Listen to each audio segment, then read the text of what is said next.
Welcome back to our channel. Today we will explore a new case, the case of Linda Curry. To avoid tragedy, sometimes it is enough just to walk away, to leave someone who behaves strangely and potentially dangerously, but in some heartbreaking cases, the victim and the killer remain fated to be together. Leading to an irreversible outcome, Linda was once a charming woman with impeccable taste. She balanced her career during the week with dancing on weekends, which helped her relax and stay active even in her 40s. She looked stunning with her education. Linda achieved professional success, earned a good income, and maintained her perfect image. In 1989, she met Paul Curry at work. Paul quickly impressed Linda with his intelligence. Their relationship gradually developed into marriage, which took place on September 12, 1992, in Las Vegas. Compared to the accomplished Linda, Paul seemed rather ordinary, leaving many to wonder why such a successful woman was attracted to him. Although Linda spoke of him with admiration, their friends felt the couple lacked harmony. Paul was short and not particularly noticeable. Except for his intelligence, he lacked wealth and career success, which he often attributed to his age. Many found Linda's choice unusual. Her friends felt she was simply flattering herself by being with a younger man who was 13 years her junior, about a month after the wedding. Linda called her friend Mary Siebold to tell her that Paul wanted to buy her a $1 million life insurance policy, and Paul is the beneficiary. Soon after, Linda began to experience strange and disturbing changes in her life. Previously full of life and energy, she was now tired all the time, and her appearance was affected. These symptoms caused Linda's relatives and Mary to begin to suspect that Paul might be the cause of Linda's declining health. Paul firmly denied these suspicions and even threatened to sue Mary for slander after she made some unfounded comments. However, this did not alleviate her suspicion that Paul might be behind Linda's difficulties. Mary continued to contact Linda and noticed that she was becoming increasingly weak, sensing that something was wrong. Mary advised Linda to leave Paul, believing that he could be a threat. However, Linda insisted that Paul was not the cause of her health problems. She often spoke highly of Paul, describing him as a loving and devoted husband who showed his affection through compliments and romantic gestures. Linda believed that her problems could stem from the stress of her job rather than her relationship. Despite seeing doctors regularly, Linda's health continued to worsen. The medications prescribed had no noticeable effect. Back in the 1960s, when Mary and Linda worked at a nuclear power plant, Linda was known for her impeccable fashion sense, and Mary was often surprised by how she maintained her figure despite enjoying food. During their regular meetings at work and outings, the two women formed a strong bond, sharing everything about their lives. Mary admired Linda's exceptional taste as she skillfully matched outfits, shoes, bags, and accessories. Mary and Linda shared a passion for fashion and beauty. They were also ambitious, career-focused individuals determined to succeed in their respective fields. Linda advanced quickly in her career. She started as a secretary and eventually became a manager with her own office. Linda had been married twice, but had ended both marriages. Afterward, she began a long-term relationship with an insurance agent named Bill Sandretto. They dated for over 8 years, but they never chose to get married. Primarily because Bill valued his independence, Linda and Bill went through multiple breakups during this time, but they always reconciled since the 1980s. Linda has become the head of the department and started earning a good income.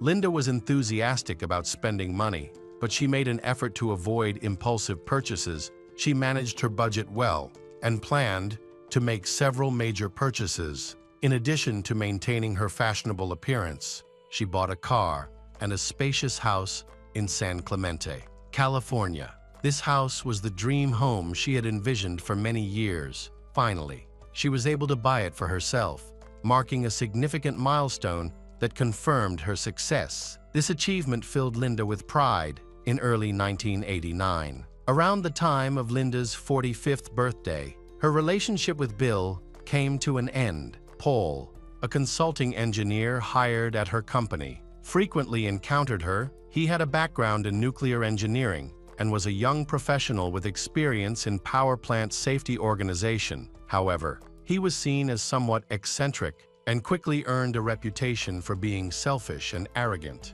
His behavior was often deemed unacceptable, and he used his intelligence as an excuse for it. While Paul was indeed intellectually gifted and outperformed many of his colleagues based on his achievements, he also claimed to have won $26 in the lottery on his first try, which he attributed to careful calculation. Additionally, he belonged to an international community of high IQ individuals and often showcased his certificates. However, aside from that, he lacked any notable accomplishments. Paul was intelligent and charming, which impressed his boss, Linda, who quickly fell in love with him after 3 years of dating. They decided to marry. Fulfilling a long-held dream of Linda's, Linda often described their relationship as very loving, which seemed to justify her choice, even though she later confided to friends that there was no intimacy between them, as Paul showed little interest. Shortly after their marriage, Paul suggested they merge their finances. Linda contributed most of the income to their household, although they had plenty of money initially. Linda soon realized that her salary was not enough to cover their expenses. Despite her careful budgeting in the past, she found it increasingly difficult to save, and her funds were nearly depleted each month before her next paycheck. When she investigated the issue, she discovered that Paul had been using their joint finances to support 2 ex-wives and 3 children, whom Linda had not known about before their marriage. He dismissed this as a minor deception, and unfortunately, Linda believed him. This revelation surprised her friends, as she had always been financially responsible. As their marriage continued, Paul displayed increasingly suspicious behavior, leading to repeated concerning incidents, along with the story of the insurance contract. This raised red flags since he entered the marriage without any assets. While Linda owned a large mansion, multiple cars, and had invested in designer renovations, she still dressed elegantly and had a taste for expensive items, none of which Paul possessed. Paul must have known that his wife already had several life insurance policies in place, but he was not listed as a beneficiary on any of them. Her sister, ex-boyfriend, and other close relatives were. Instead, there seems to be no good reason for a new insurance policy. Many suspect that his motives were driven by a desire to gain financially in the event of her death, and many began to seriously fear that he would not just wait for such events, but might somehow expedite the process. Just 6 months into their marriage, Linda began to doubt her husband's true intentions. Around this time, her friend Frankie Thurber went through a divorce and found herself in a tough situation. In 1993, Linda offered Frankie a temporary place to stay in her mansion. Influenced by Frankie's experiences, Linda started to question whether her husband genuinely loved her, thinking he was trying to exploit their relationship. As a result, she asked Frankie not only to stay with her, but also to keep an eye on Paul and report any suspicious behavior. Even Frankie noticed that Paul had strong feelings for Linda, which showed in his actions. Although Paul wasn't wealthy and couldn't shower her with gifts, he expressed his love by taking care of her. He would cook delicious meals and pamper her with treats when she came home from work, followed by running a hot, foamy bath for her. This daily ritual became Linda's favorite. Observing this, and after listening to Frankie, even Mary eventually agreed that Paul seemed to be a loving husband, dedicated to making his wife happy. In June 1993, just before their first wedding anniversary, Linda's health began to decline. She experienced a mysterious illness, feeling persistently unwell without any typical symptoms of common ailments,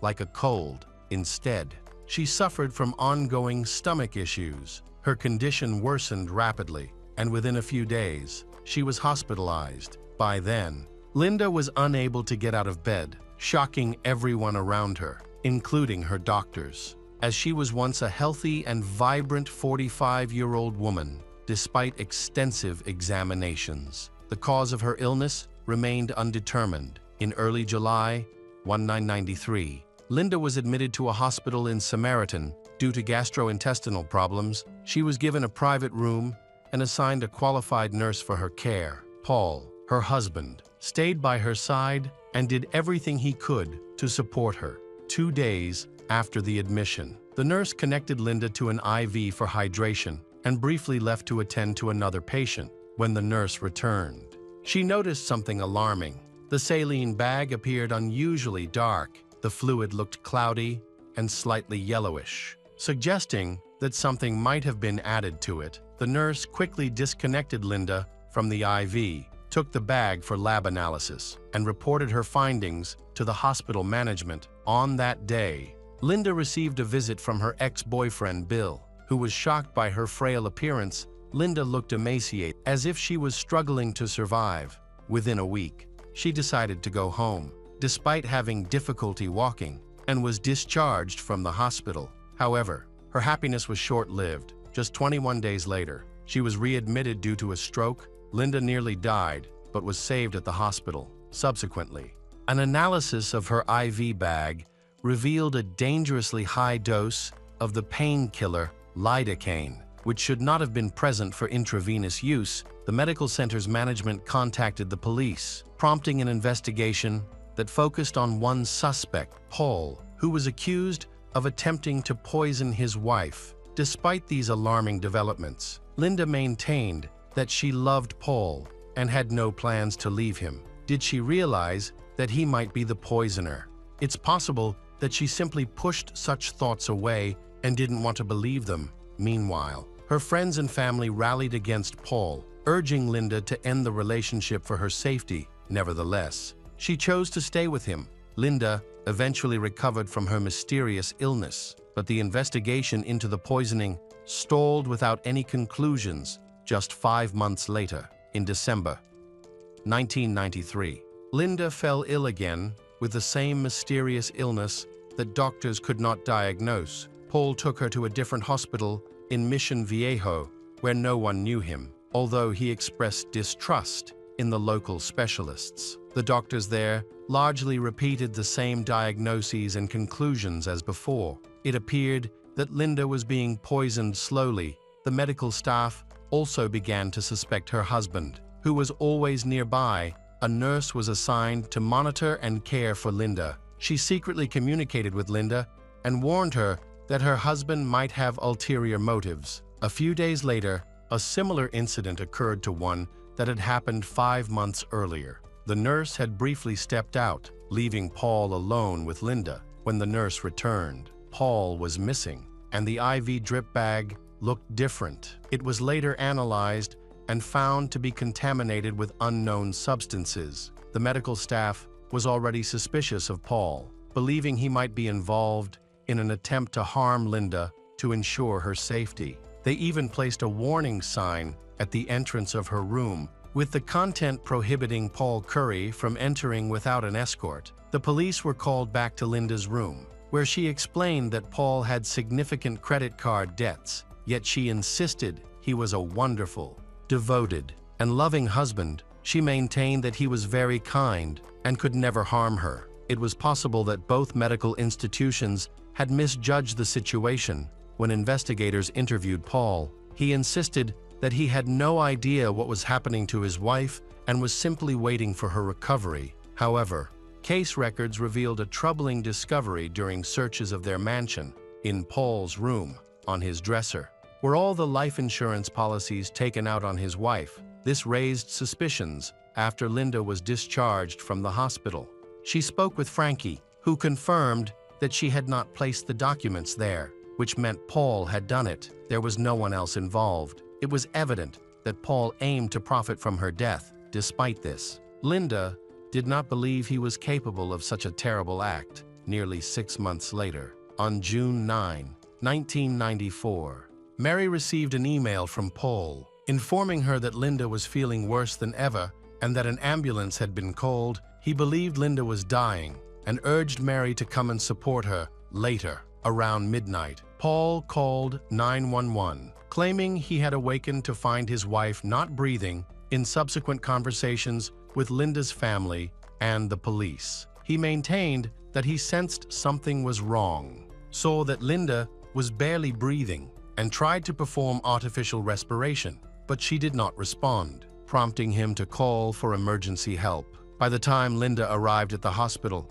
she had already died. Paul appeared to be a heartbroken widower, crying on the shoulders of Linda's family and friends, while they all quietly suspected him of murder. During the autopsy, the forensic expert found an unusual mark behind Linda's right ear, which they believed might be a sign of a syringe injection. A toxicology report later showed that Linda had a lethal amount of nicotine in her blood. This was particularly puzzling since Linda had never smoked. How could nicotine have entered her system? Consequently, her death was ruled a murder. But authorities found no evidence linking Paul to the crime. There were no syringes or needles at the scene, and the IV bags from previous cases did not have Paul's fingerprints. Meanwhile, Paul attempted to claim $1 million in life insurance from his deceased wife because he had previously successfully convinced Linda to purchase a new policy. Soon after Linda's death, it was discovered that she had handwritten a note,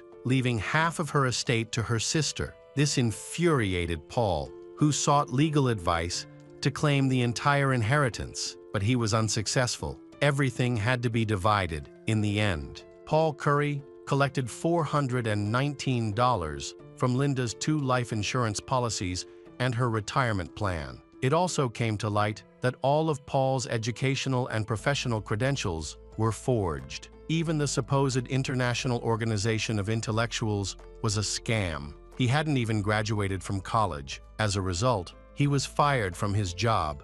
Now, these incidents were decided to be viewed in a new light. In 2002, the former state prosecutor retired, and a new one took over, showing immediate interest in Linda's case. At the time of Linda's death, he was still in law school, but he had since become the district attorney and was eager to make a name for himself. He was particularly intrigued by the media used to store evidence from the mid-90s, especially the extensive analysis of microcassette analysis. All conversations with suspects and witnesses had been recorded, including an interview with Linda conducted shortly before her death while she was in the hospital in August 19, 1993. During the investigation, authorities believed Linda was a victim of poisoning and sought to identify any potentially dangerous individuals in her life who might want to harm her. Mary quickly named one suspect, Paul Curry. He had the most significant motive. He stood to gain $1 million from insurance and ownership of his wife's property. The new prosecutor investigated the background of Paul and found that his entire life was based on deception. A poison expert specializing in substances like nicotine was consulted for the case. He determined that the nicotine level in the victim's blood was 4 to 5 times higher than a lethal dose, which could not have resulted from smoking alone. Given the forensic expert's initial findings, it was concluded that Paul had administered a fatal injection discreetly behind Linda's ear. Death occurred approximately 20 to 30 minutes later, leaving no chance to save Linda. In addition to nicotine, significant amounts of a sedative and sleeping pill were detected in her blood. It appeared that he first sedated his wife to administer the lethal injection without raising suspicion. Adding the sleeping pill was easy for him since he often cooked for Linda and experimented with different sauces and spices. A neighbor testified that Paul went to the store for cigarettes that evening. However, it was clear that Linda could not have absorbed such a high dose of nicotine even if she had smoked 5 packs. The nicotine must have been injected. After losing his job, Paul relocated to Kansas, where he remarried and had a son. He initially worked as a used car salesman and did well, but later grew bored and switched to being a building inspector. During this time, he had never broken the law and seemed to be a good family man and a respected member of the community. On November 9, 2010, Sergeant Schull questioned Paul Curry under the pretense of questioning him. as a potential witness in an unrelated case. In reality, they aimed to discuss Linda's death. Paul, believing they were out-of-state police officers unfamiliar with him and his late wife, began talking freely when asked about his past relationships, without requesting any identification. To the officer's surprise, he shared a story that contradicted his earlier statements. This led to the decision to arrest Paul Curry for revealing too much information. 16 years after his wife's death, Paul was finally held accountable. Unfortunately, justice did not hurry, and he did not appear in court until September 2014. During this time, he had spent all that time in jail. Paul faced charges of premeditated murder, which, according to state law, could result in life imprisonment without the possibility of parole. The defense attorney employed a typical strategy of denial, arguing that the prosecution lacked direct evidence connecting Paul to Linda's murder. The defense claimed that Linda had given herself a nicotine enema, supposedly based on someone's suggestion of this unusual treatment for her stomach pain. Meanwhile, the prosecution stated that a sedative was found in her blood. Noting that there was no prescription for it and that it wasn't provided by the hospital, they alleged that Paul had given his wife the drug to sedate her before the murder. The prosecution also claimed that Paul was the only person in Linda's life with a serious motive and had been alone with her for at least 6 hours prior to her death, clearly having done something to her, as there was no one else who could have done it. After both sides presented their arguments, the jury went into deliberation, which lasted a day and a half. As a result, Paul Curry was found guilty of first-degree murder with the intent to profit, and he was sentenced to life in prison. Paul never admitted his guilt, so the exact circumstances surrounding Linda's death remain a mystery. Hi everyone, thanks for returning. Let's unravel another horrible case. The case of Ashley Scott. Ashley, born on November 4, 1978, in Bossier City, Louisiana, is a kind-hearted individual. Her parents divorced while she was still in her mother's womb. However, her mother, Donna, later married Jimmy, who adopted she and loved her greatly.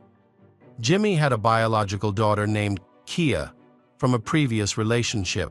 Unfortunately, Jimmy and Donna's marriage ended in divorce a few years later, primarily because Donna chose to leave. Ashley decided to stay with her father, Donna, but she continued to maintain a relationship with her mother. Even though Ashley's parents are divorced, she enjoyed a happy childhood. She was known for her kindness and obedience, and those around her recognized her beauty and potential. In 1996, she graduated from high school and went on to attend UAA Baptist University in Arkansas. There, she met her first love, Jeffrey Scott, who had also enrolled at the same university. Jeffrey was captivated by her beauty and warm smile, and soon they began dating.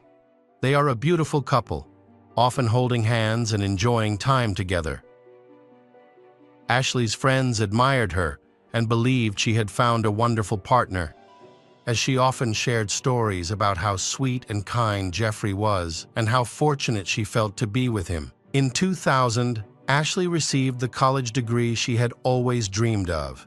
She pursued her dream of becoming a teacher and dedicated her life to education. However, her wedding to Jeffrey on June 9, 2001, was marred by some hidden problems. Although it appeared to be a joyous occasion on the surface, but some disturbing aspects of Jeffrey were apparent to everyone, and Ashley knew about them but chose to ignore them.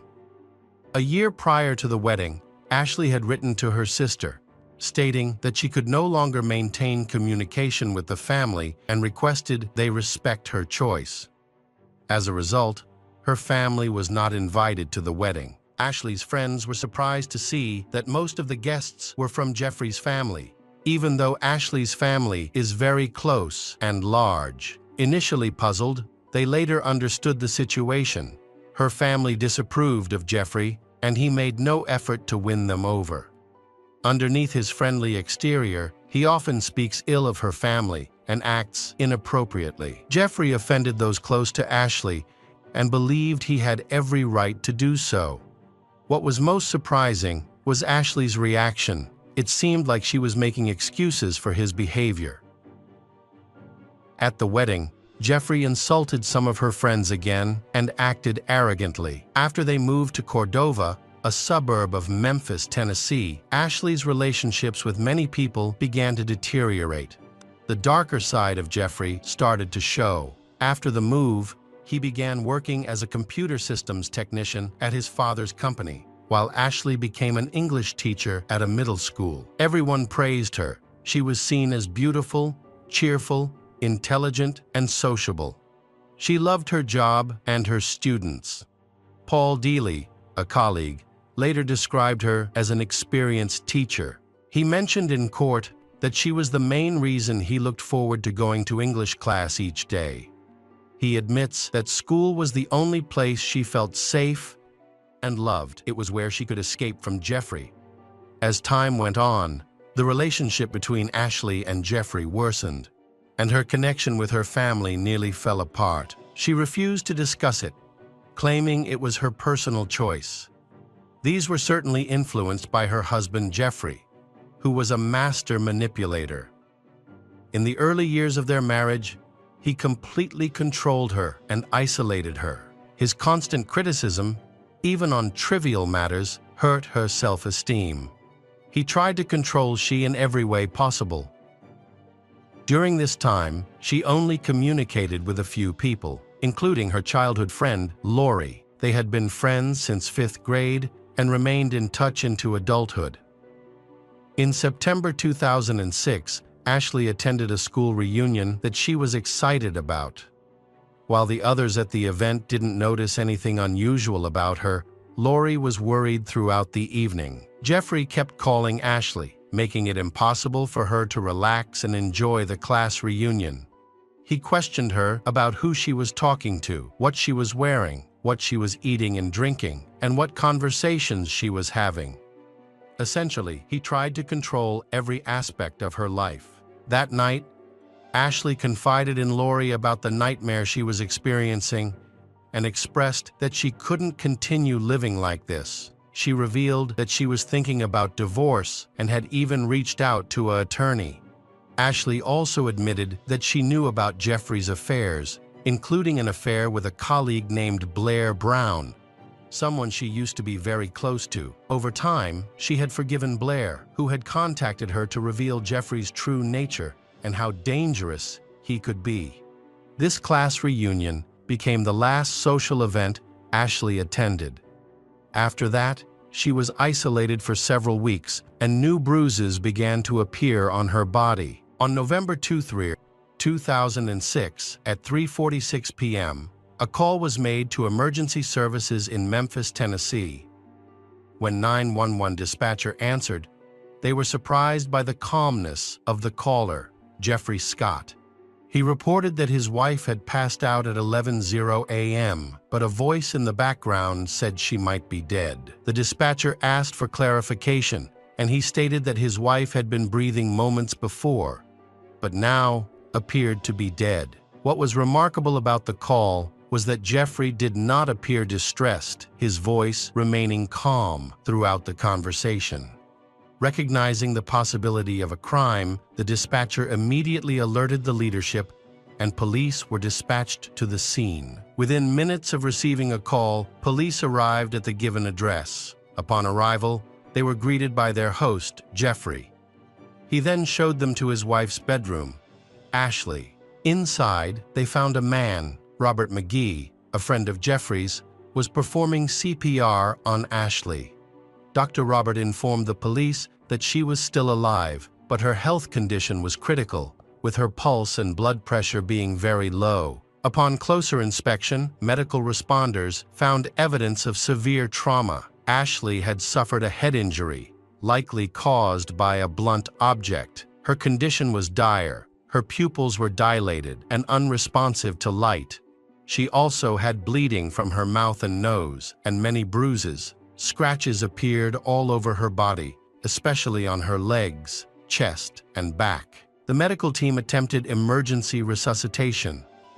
They inserted a breathing tube, used a defibrillator, and administered medication to stimulate her heart. Unfortunately, all of these methods failed. Jeffrey was in critical condition and close to death. She was eventually taken to the hospital, and a neurosurgeon was called in to assess her condition. The neurosurgeon's assessment confirmed the medical team's initial diagnosis. Ashley's brain was no longer functioning due to severe damage. Doctors therefore decided to stop treatment to end her pain and disconnected her life support. She passed away shortly after.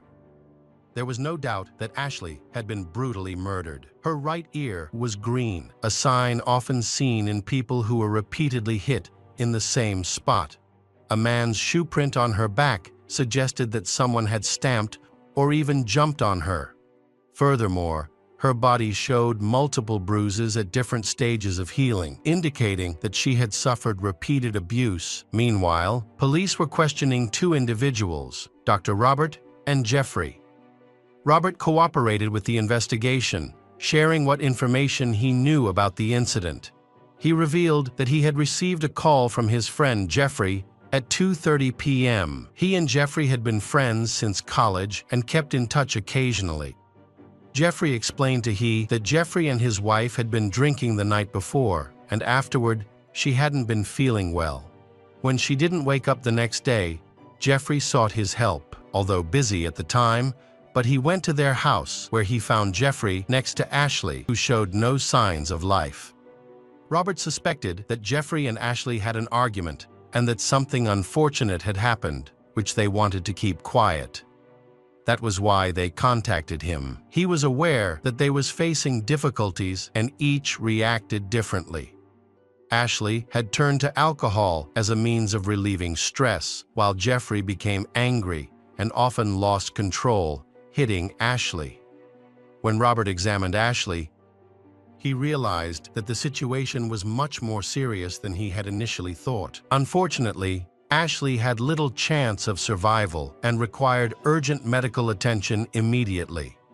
So, he urged Jeffrey to call 911. Meanwhile, Robert analyzed the situation and thought that something much more serious had happened.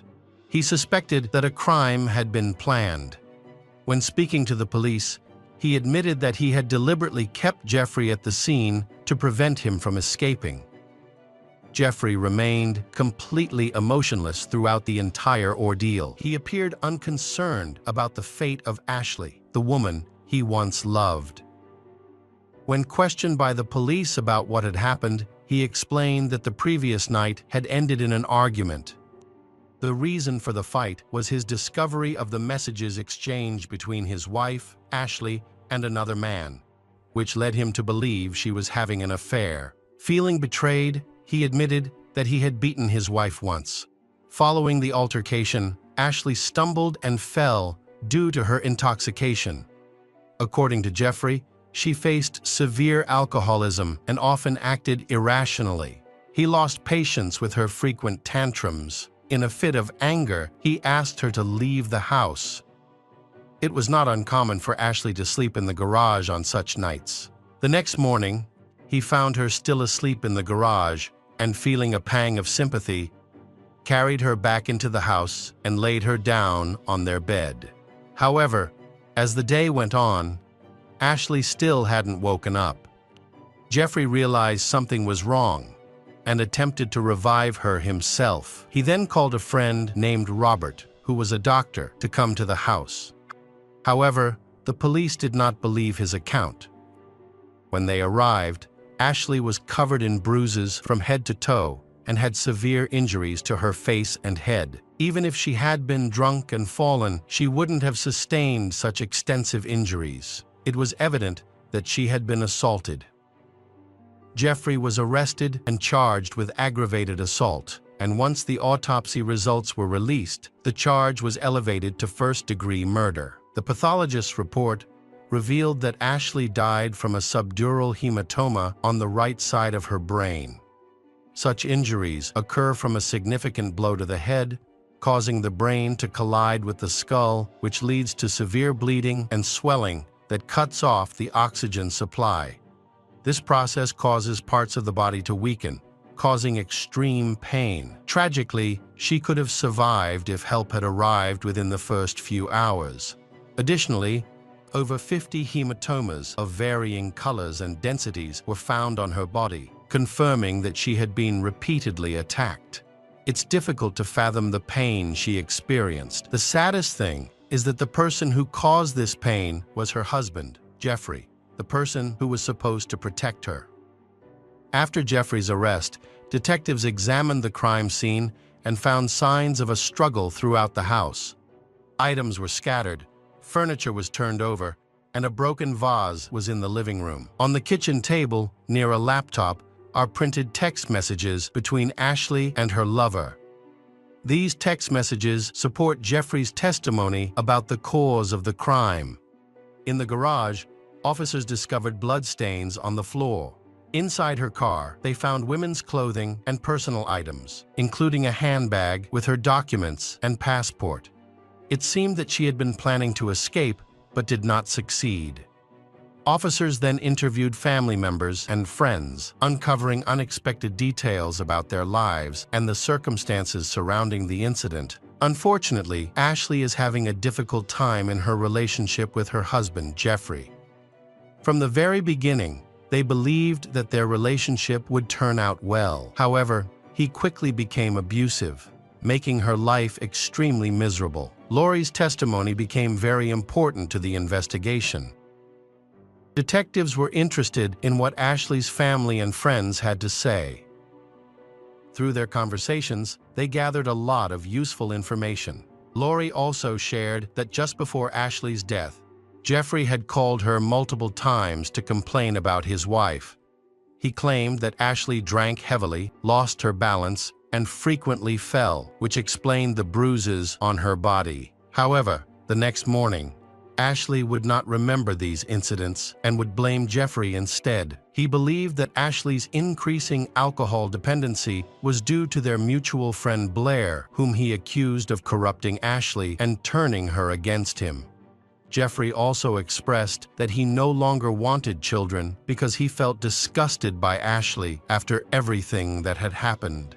He accused his wife of being unfaithful, lying, and struggling with alcoholism. However, Lori did not believe him and thought he was trying to excuse his own behavior. Eventually, Lori realized that Ashley was a victim of domestic violence and was in serious danger. After each of Jeffrey's calls, Lori would try to reach Ashley, but she never answered, which was unusual. The last time they met was shortly before the tragic incident. They went shopping together, but Ashley did not buy anything for herself and seemed sad and lost in thought. Lori attempted to discuss Ashley's marriage, but Ashley preferred not to ruin their time together and changed the subject. She just said she was ready for a divorce, but it made her very nervous. She knew Jeffrey very well and worried that she couldn't predict how he would react. The next testimony concerns Blair Brown, who is often mentioned when talking about Ashley's family. During her questioning, she admitted that she had been in a romantic relationship with Jeffrey in the past, which gave her insight into his uncontrollable fits of rage. It was noted that Blair and Ashley had rekindled their friendship about 6 months before the crime occurred. Blair felt sympathy for Ashley and offered her occasional support. She acknowledged that her relationship with Jeffrey was a mistake and apologized repeatedly for it. She and Ashley sometimes meet for drinks. Ashley often goes to her house to hide from Jeffrey. On one occasion, he found Ashley at her place and violently attacked Ashley's, hitting several times in the face and throwing Ashley's onto the street, showing no concern for she as a witness. Even though there have been such incidents, Ashley still justifies Jeffrey's actions. The trial of Jeffrey Scott started on January 13, 2009. The prosecution claimed that the crime was premeditated. Evidence showed that an argument between Jeffrey and his wife Ashley began in the living room, where a broken vase was discovered. The conflict becomes more serious as they move throughout the house, and Ashley endures violence in nearly every room. Bloodstains were found throughout the home. Ashley's divorce attorney testified for the prosecution, stating that she had met with Ashley the day before death. At that time, all the divorce paperwork was ready. Ashley only needed to pack her belongings and leave while Jeffrey was at work. The attorney advised Ashley to leave secretly, which explains the items and documents found in her car. However, Ashley chose not to follow this advice because she wanted to explain her decision to her husband, a choice that ultimately proved fatal. The attorney did everything she could to assist Ashley, even offering her services for a minimal fee. She said that Ashley had been drinking and quitting work to deal with her emotions related to her marriage. This shows that Ashley needs long-term support.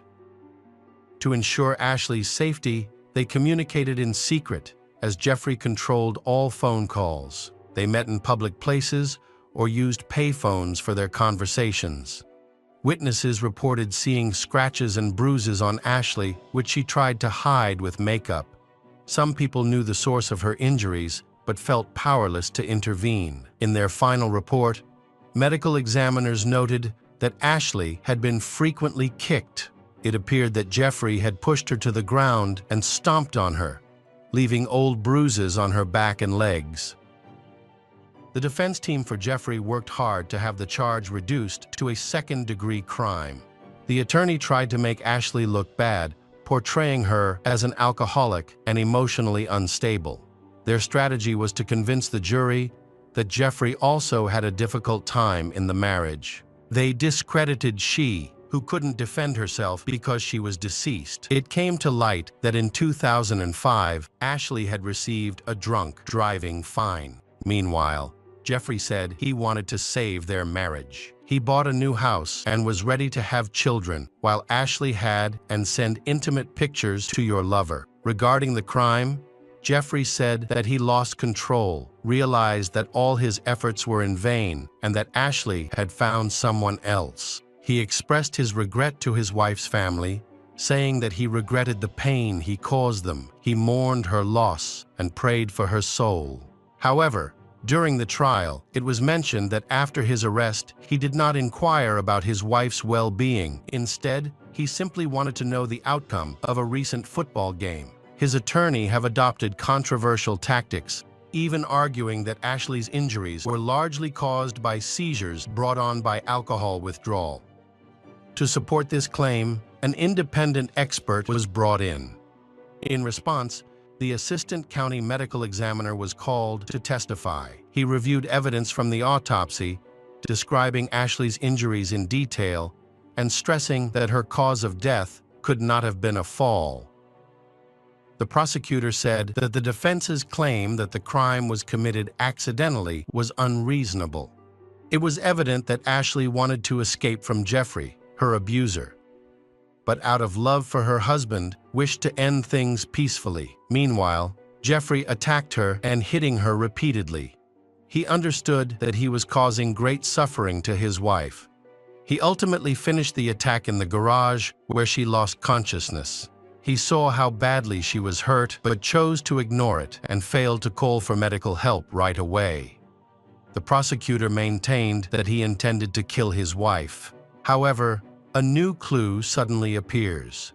Investigators discover that Ashley actually wants to save her marriage. Evidence showed she was taking medication to become pregnant and had supported buying a new home.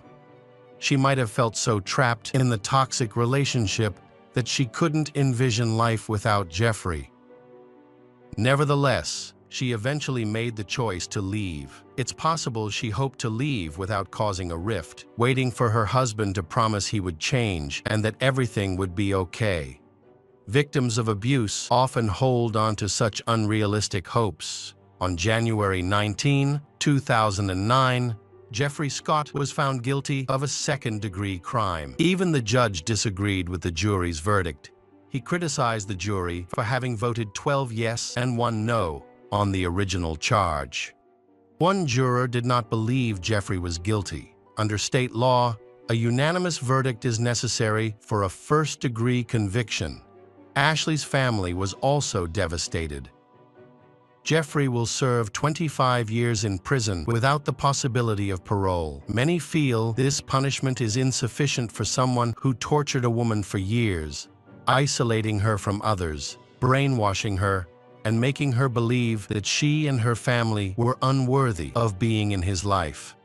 Ashley's father remarked that it was the worst thing that had ever happened to him, expressing his love for his daughter and stating that if she had died of natural causes, he could have eventually accepted it. However, he expressed his pain when he realized that his daughter had died a cruel death caused by Jeffrey and that he would never accept it. Hello friends, welcome to our channel. Today, we're going to take a look at another horrible case with you. The case of Jenna Burley.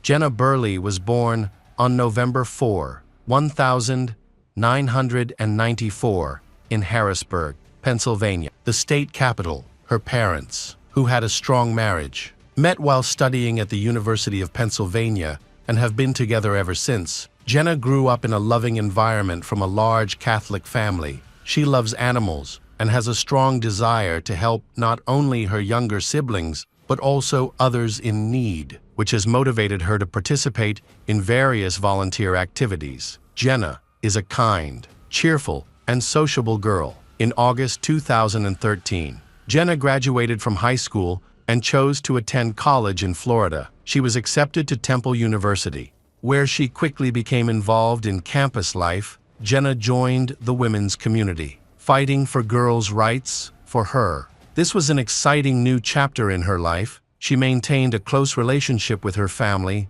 and visited them regularly during winter holidays. Enjoying skiing in her hometown, however, at the age of 19, she had a serious accident while skiing and broke her leg. The injury required surgery to install a pin and a brace. After several surgeries, Jenna tried her best to regain her mobility, but the recovery process was difficult. Eventually, Jenna decided to return to school. Complications arose that required her to be hospitalized. This was a difficult time for Jenna, as the previously active and energetic girl lost the ability to move on her own and was confined to a wheelchair. During this time, she became closer to her friends and family. She also started writing her own blog.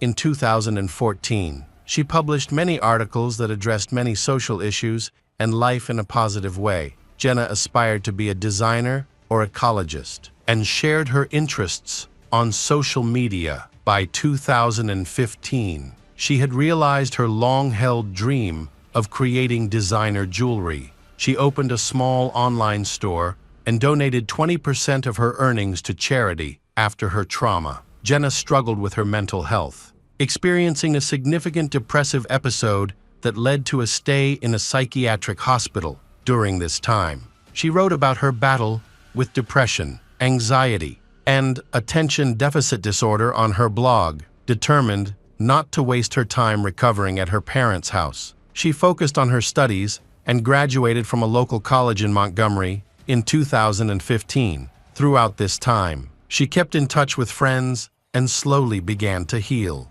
In the fall of 2017, Jenna returned to Temple University to study film and communications, a field she had previously dropped out of due to trauma. However, she transferred to the Philadelphia campus, a city known for its high crime rate. The only safe places were student dorms, and walking around the city after dark was dangerous. Despite the dangers, students often ignored curfews and enjoyed their free time like normal young people. Jenna worked in a store while pursuing her design interests. Unfortunately, she faced a number of setbacks, including a car accident during her first week of school. Fortunately, she suffered only minor injuries and did not require surgery. Her father came to help her with the car after the accident, which occurred on August 30, 2017. The next day, Jenna had some early morning classes, so she decided to stay in school.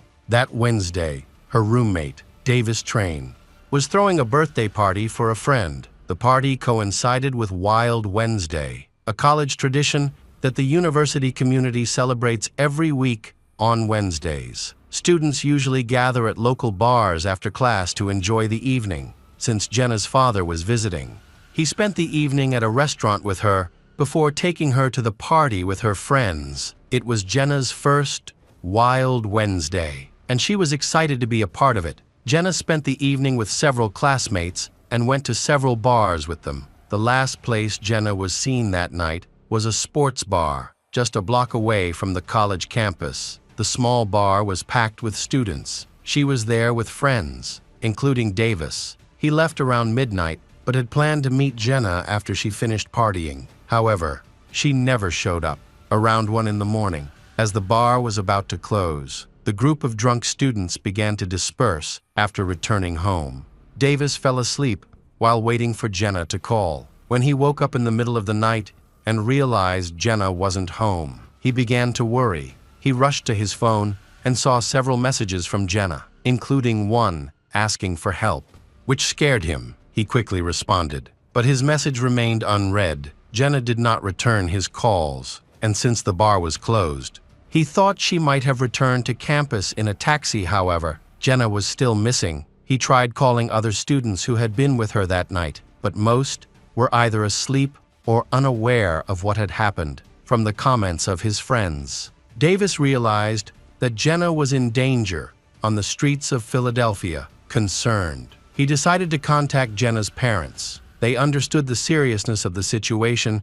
Jenna's father began searching for her throughout the night, but unfortunately, his efforts were in vain. Around 9 a.m., the father went to the university's campus security services to ask for help in finding his daughter, Jenna, who had just started her first semester. Unfortunately, the staff was hesitant to take his concerns seriously. They were used to students going missing after a night of partying almost every week, and most of them returned home after sleeping at friends' houses. Concerned parents were advised to wait at least a day, hoping that their daughter would return on her own. Those 24 hours were a long time for Jenna's family. The father hoped that Jenna would come home, or at least call.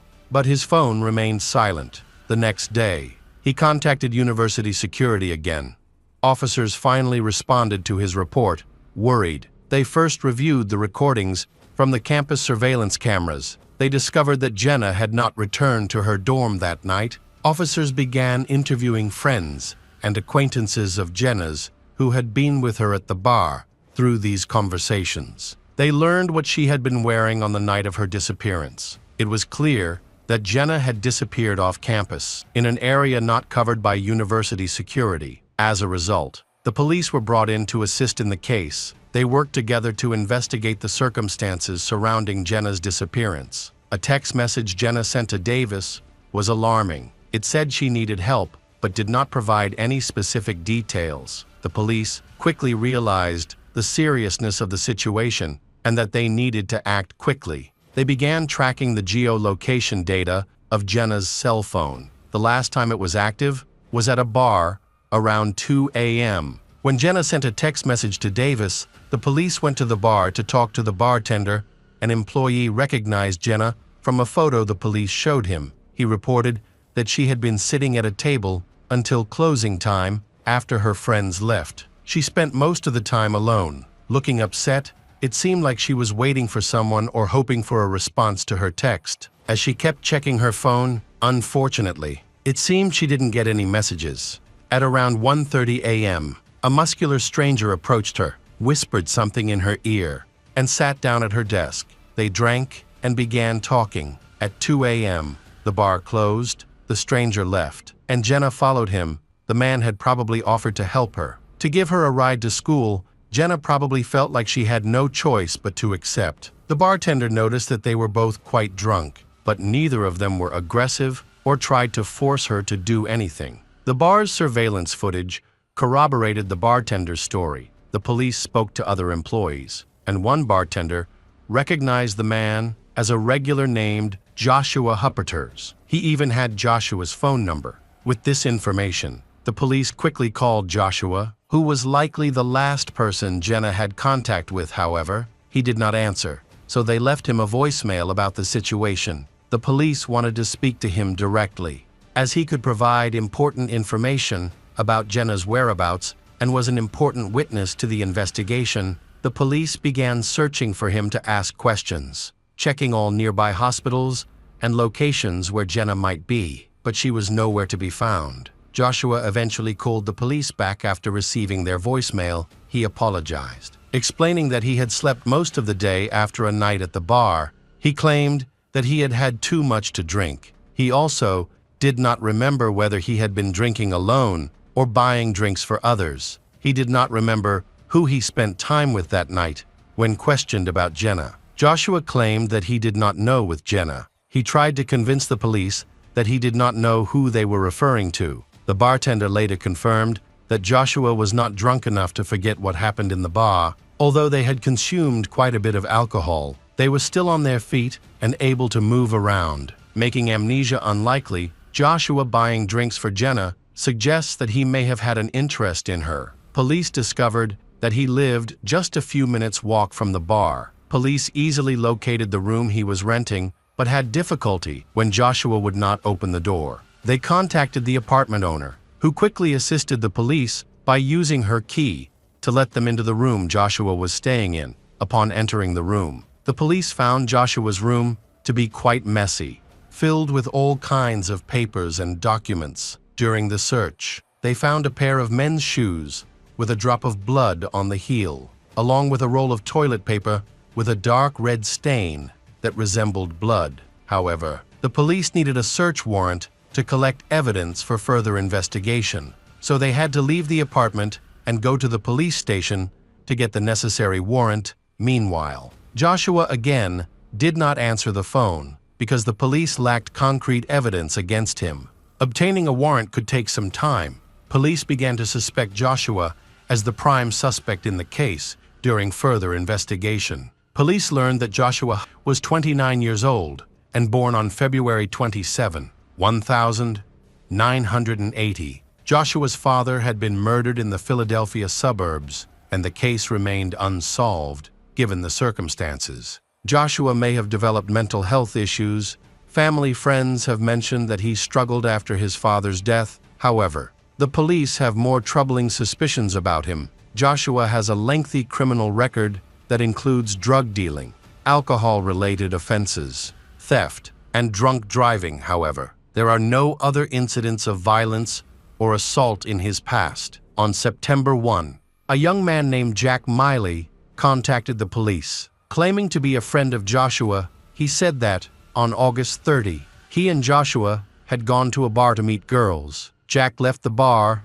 at around 1 a.m. with other students and woke up at around 10 a.m. He immediately smelled a strong odor of cleaning products, which made him feel nauseous. Curious about the smell, he found Joshua in the kitchen, screaming on the floor while pouring bleach. Jack noticed a deep scratch on Joshua's neck and a large cut on his arm that looked like a stab wound. Joshua explained that he fell into a thorn bush while drunk and did not remember how he injured himself. At the time, Jack had no idea where Joshua's wound had actually come from. Joshua then went to the hospital to get stitches for the cut. The two young men later met, and Joshua said he was going to North Carolina to visit relatives. This struck Jack as strange, as although he had known Joshua for a long time, he had never heard of any relatives living in another state, and this sudden trip seemed suspicious. After Joshua left, Jack learned of Jenna's disappearance. At that moment,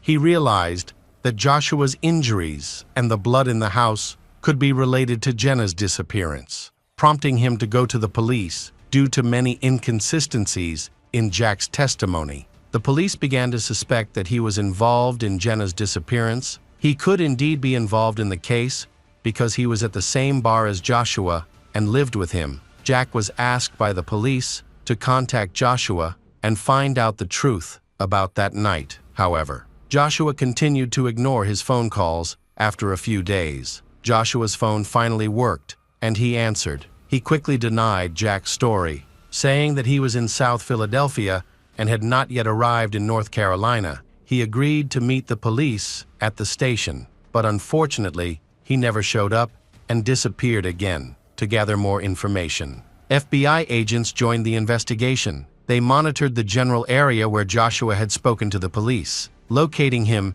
in the mountains of northeastern Pennsylvania. This indicated that he had been dishonest about his whereabouts. All evidence pointed to him being hiding something and possibly involved in Jenna's disappearance. Joshua was eventually found at his grandmother's house, which was located near a river high in the mountains. When the police arrived to speak with Joshua, he immediately claimed that he had spoken to the police. He had spoken to the police about Jenna at the university. He then went to his grandmother's house to rest. The police knew that he was on leave and had not been to the university for a long time, which indicated that he was lying during the conversation. The police noticed a stitch on his hand and a deep scratch on his neck.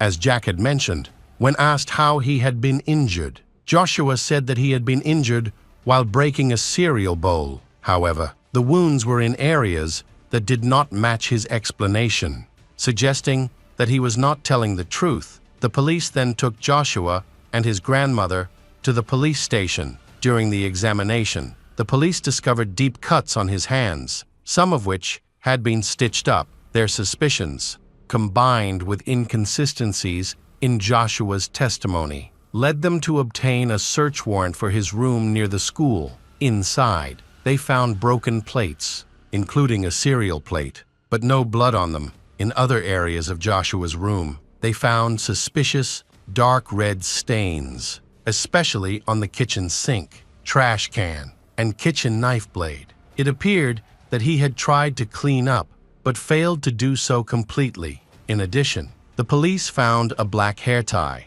This was just the beginning of their disturbing discoveries. They discovered a large amount of illegal drugs, suggesting that Joshua was not just a regular dealer, but a major supplier to the entire university campus. The breakthrough came when they checked a trash can and found a blood-stained sweatshirt identical to the one Jenna had worn on her last outing. Joshua was eventually arrested the same day. Police then received new information. A man contacted the police and reported that Joshua had hired him to transport a large shipment for $200 cash. The informant noticed another man helping Joshua load a heavy plastic container into the trunk of his car. During the night, they drove about 150 kilometers from the city to Joshua's grandmother's house. When they got there, the driver assisted in unloading the plastic container, which Joshua claimed contained university textbooks. This struck the driver as odd.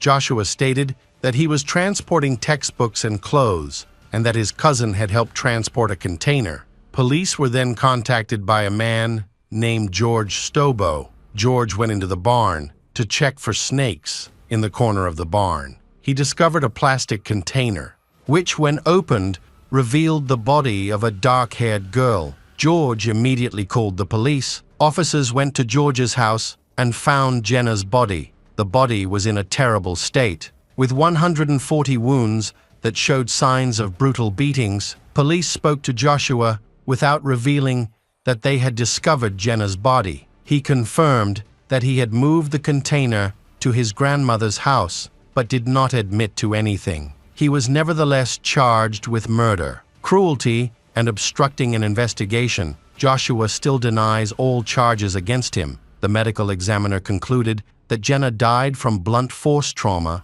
to the head and strangulation. She had been severely beaten and repeatedly struck with a blunt object. Jenna also had a stab wound to her left hand and a deep cut to her right hand. Male bodily fluids were found on Jenna's body. Police later discovered surveillance footage that showed Jenna and Joshua entering the building, where he rented a room at 2:32 a.m. the next day. Joshua transported her body in a plastic bin. A witness reported hearing Jenna screaming from Joshua's room. These screams of pain lasted for several minutes before suddenly stopping, but no one called for help or intervened. The question is why Jack, who lived next door, did not hear the screams. Was he an accomplice to the crime, or was he too drunk to realize what had happened? The exact truth remains unclear, as Jack claims he was drunk and did not hear anything. Regardless, there is no evidence implicating him in the murder. The trial began in 2019.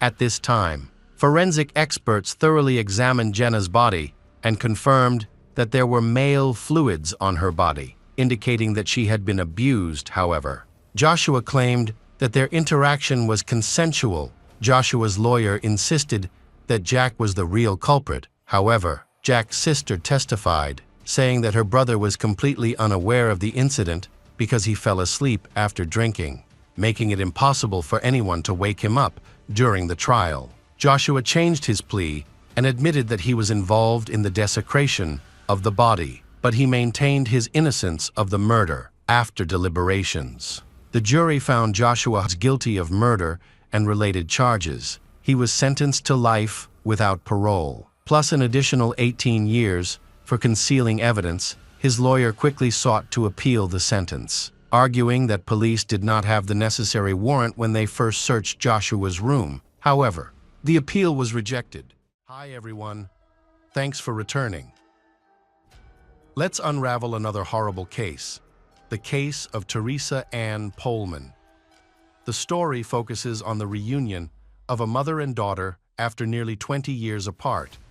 The daughter is curious about their separation, her mother's absence, and the reason for her return.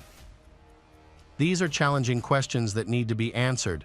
Unfortunately, their reunion is not a happy one and unexpectedly leads to a brutal murder as the police discover the body and begin their investigation.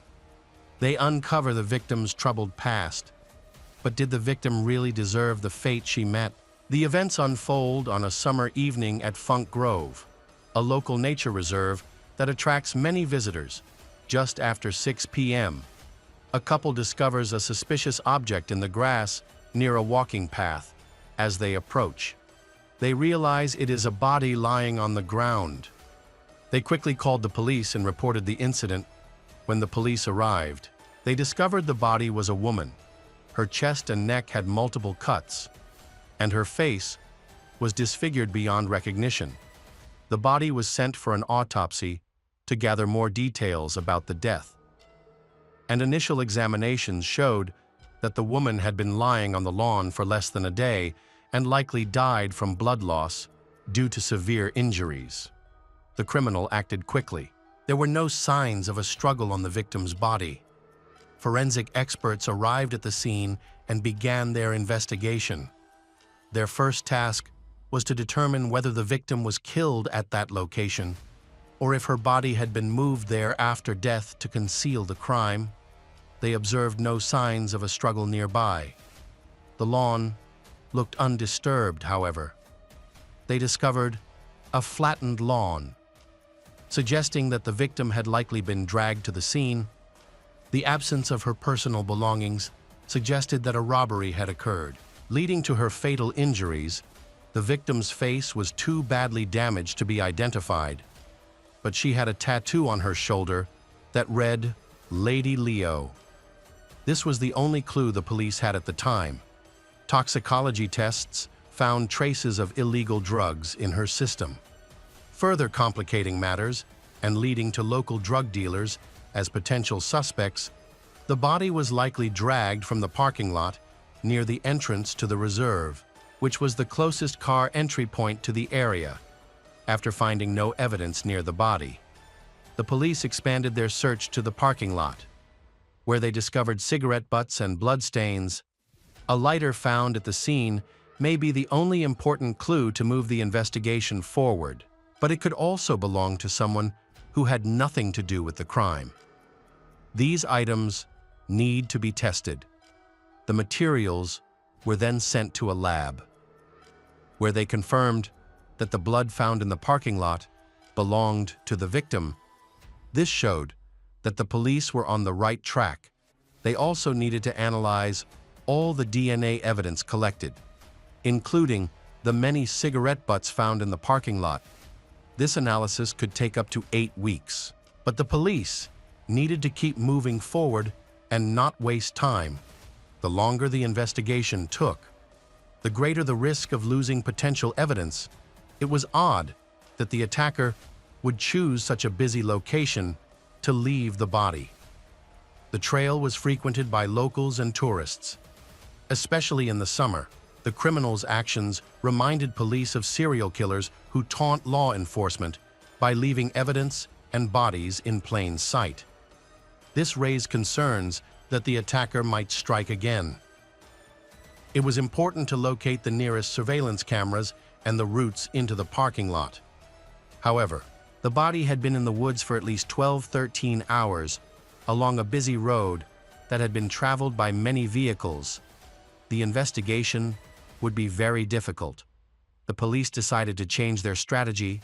They needed to identify the woman found in the woods. They searched the local missing persons database for recent reports, but found no matches. They then expanded their search to include reports from the previous month, but were still unsuccessful. While awaiting the results of the medical examiner's examination, the full autopsy report was released. It found that the victim had been stabbed multiple times in the neck and chest during the attack. The cause of death was determined to be strangulation and blunt force trauma. There are also signs of abuse. To expedite the investigation, the sheriff decided to ask the public for help. A photo of the victim's tattoo was shared with the community via television and print media. This approach quickly yielded results within hours. A man contacted the police department saying he recognized the tattoo and that he believed the victim might be his relative. Teresa Ann Pohlman. Police followed up on this lead and eventually confirmed the victim's identity. Teresa Ann Pohlman was born in 1969 in the small town of Morton, Illinois. When she was 11, her parents divorced and she moved back to Texas with her mother. Teresa's childhood was chaotic, largely due to her mother's parenting style. At age 12, her mother took her to a bar and encouraged her to drink alcohol bought by strangers. They also smoked marijuana together, which illustrates the unhealthy environment Teresa was growing up in. As a teenager, Teresa met a boy and ran away from home with him. Their journey across several states was dangerous, and the relationship ended quickly. Leaving Teresa alone in a strange city, she eventually returned to her mother, where she lived for a while, hoping for a better life. During this time, she completed her education, worked as a waitress, and nurtured her dreams for the future. At age 25, Teresa became pregnant by a man her mother knew. They had a brief relationship, and on February 7, 1990, her daughter Christine Rusch was born. Teresa wanted to be a good mother, but life presented her with many challenges.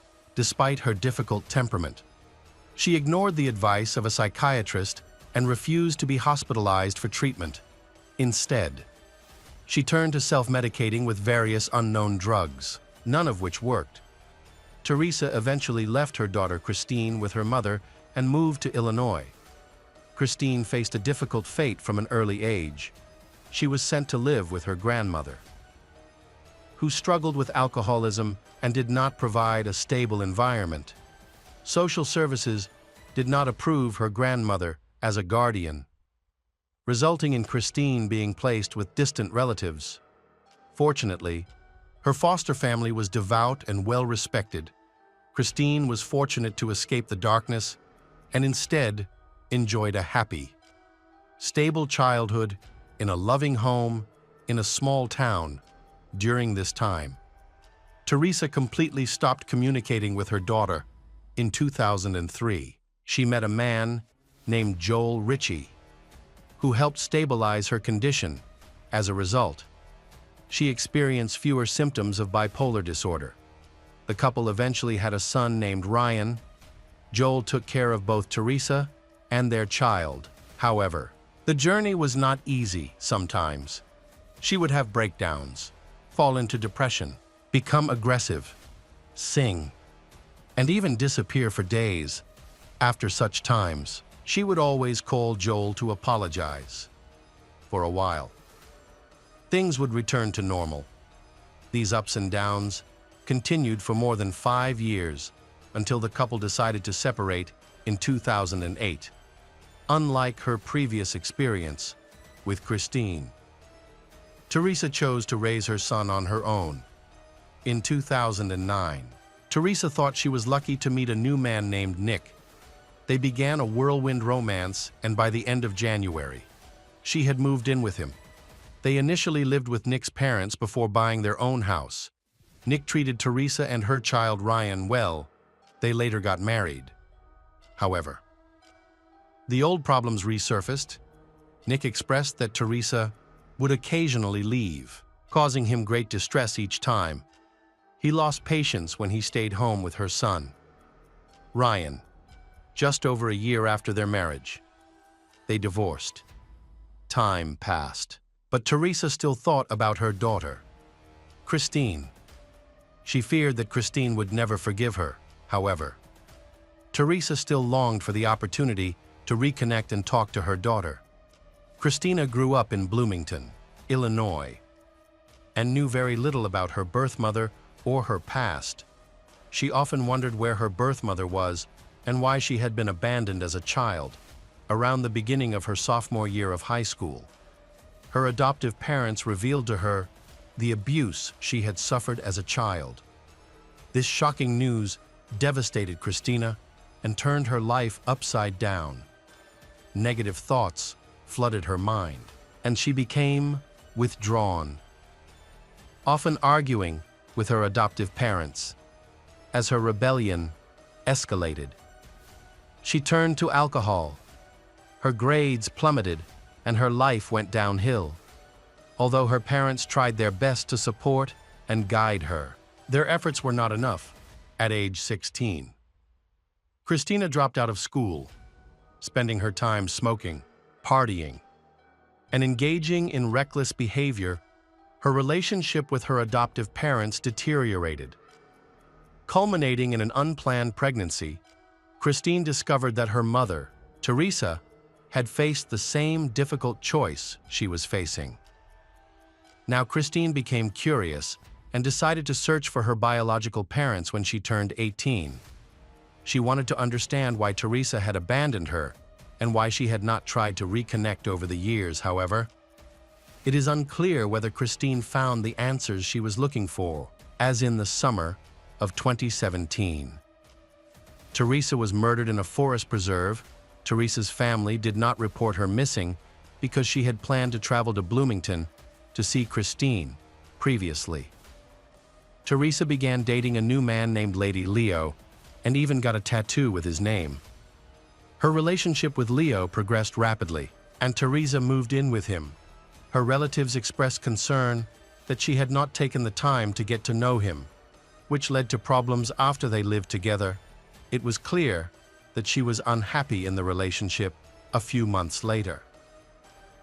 Teresa decided to end her relationship with Leo and moved to Bloomington, not only to see her daughter, but also to move out of Leo's house.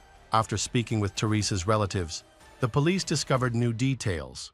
On July 4, 2017, Teresa's family mentioned that she had argued with Leo over unpaid rent, which Teresa used as a reason to break up. The police then contacted Leo, who was eager to assist in the investigation, and quickly went to the sheriff's office. There, he informed the police that the fight the victim's family mentioned was just one of many unpleasant incidents in his relationship with Teresa during the months they lived together. She went missing for days on 5 different occasions. Leo said that most of their conflicts arose because of her struggles with alcohol and drug addiction. She was so immersed in her addiction that she didn't care about anything else. In addition, the police had a long conversation with Leo. They eventually concluded that he had nothing to do with her death. He himself was a victim of Teresa's instability and was relieved that she was finally out of his life.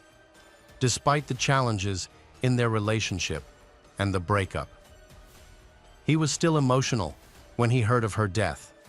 He cooperated fully with the police, allowing them to search his car and cell phone without any objection. They found nothing suspicious. In addition, Leo passed a lie detector test.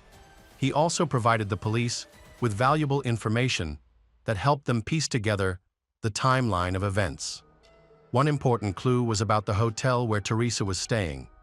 The police arrived in Bloomington and first visited the hotel. They discovered her room and learned that it was the last place she was seen alive. The hotel staff were interviewed and confirmed that Teresa had been in that room for several days. But no one noticed anything unusual. Interestingly, a separate room was rented in the name of her daughter, Christine. This suggests that the meeting between Teresa and Christine had taken place. The police searched Teresa's room and found a large amount of evidence that she was a serious drug addict. The investigation focused on Teresa's daughter, Christine, who had been seen with her at the hotel, although Christine was the last known person to see Teresa alive. Christine had moved out at the time, and other guests were in the hotel room, making it impossible to find evidence there. Attempts to contact her resulted in only voicemail, and Christine was nowhere to be found. The police requested footage from the hotel's surveillance cameras and discovered some interesting footage. They found one from July 1, 2017, around 11:15 a.m., just before Teresa went missing. In this footage, Teresa is seen walking through the hotel hallways throughout the day wearing the same clothes. She and her daughter were seen coming and going several times, but nothing unusual was noted, however. Late in the evening, a man named Matt Isbell, approximately 25 years old, appeared with them on the night of July 2. Teresa, her daughter Christine, and Matt left the hotel together. But only Christine and Matt returned around 4 a.m. This raised significant suspicion. Christine and Matt were the last people known to have seen Teresa alive, making them important people to the police to gather more information. They needed to talk to Christine's daughter. Christine then contacted the police and scheduled a meeting for July 5 at the sheriff's office to discuss the case. Christine acted like a grieving daughter and blamed Leo, her mother's last boyfriend. Christine claimed that her mother, Teresa, had suffered greatly because of him. They had recently tried to reconcile, but their relationship was not smooth, and they argued constantly.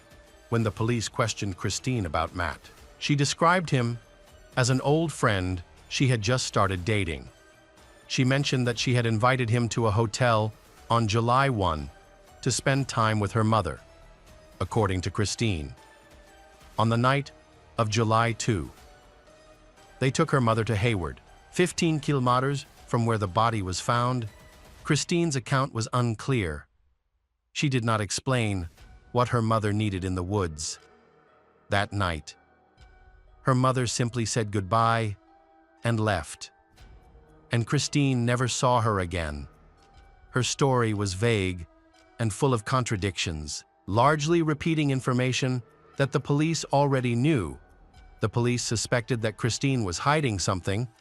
The police decided to talk to Matt, hoping that he could confirm what Christine had said. However, their initial attempts to contact him were unsuccessful because the phone number Christine provided was incorrect. Police eventually contacted Matt and invited him to the station for questioning. At the police station, he explained that he and Christine lived nearby and had just started dating. He mentioned that they took her mother to Hayward, then dropped her off in the woods before returning home. Matt said he wasn't sure what happened to Teresa after that, but he suspected that someone attacked her in the woods. The police found the couple suspicious and believed that Christine knew more about Teresa's death. To gauge her reaction, the police devised a plan. They asked Christine to allow them to search her room. She quickly became nervous. She still insisted that she had nothing to do with her mother's murder. She asked for a lawyer and refused to speak to the police any further. Meanwhile, she did not know that Matt was providing information to the police. He changed his account of the events. He claimed that he had driven the mother and daughter to the reserve that night. He stayed in the car while the mother and daughter went into the woods a short time later. Only Christine returned to the parking lot. She explained that she had taken a different route and that a friend would pick up her mother later. They then left, and Matt had no idea what had happened in the woods. While this version of events seems more believable, it still feels like Matt is hiding something important as the pressure mounts on him. He reveals that Christine killed her mother. This revelation shocks everyone in the room during the interrogation. Matt explains that on the night of July 1-2, the atmosphere was initially very relaxed. They all drank together and had a good time. Teresa then begins to share stories about her past struggles. It is revealed that Teresa used to be an escort. Christine confesses that she had also been involved in similar work. This causes Teresa to insist that her daughter stop her, which only angers Christine further. Despite her daughter's reaction, Teresa continues to make the situation worse. Teresa threatens her daughter, Christine, saying that if she does not stop her, Teresa will turn her in to the police. This terrified Christine, as she feared facing legal problems and possibly losing custody of her 2-year-old daughter, desperate and angry with her mother. Christine felt that killing her mother was the only way out of the situation. Matt then drove them to the reserve, and since Teresa was unfamiliar with the area, she trusted Christine when they reached the parking lot. Teresa was the first to get out of the car. Christine was next, and Christine suddenly attacked Teresa. Christine then strangled her mother until she passed out. Christine then dragged Teresa's body into the woods.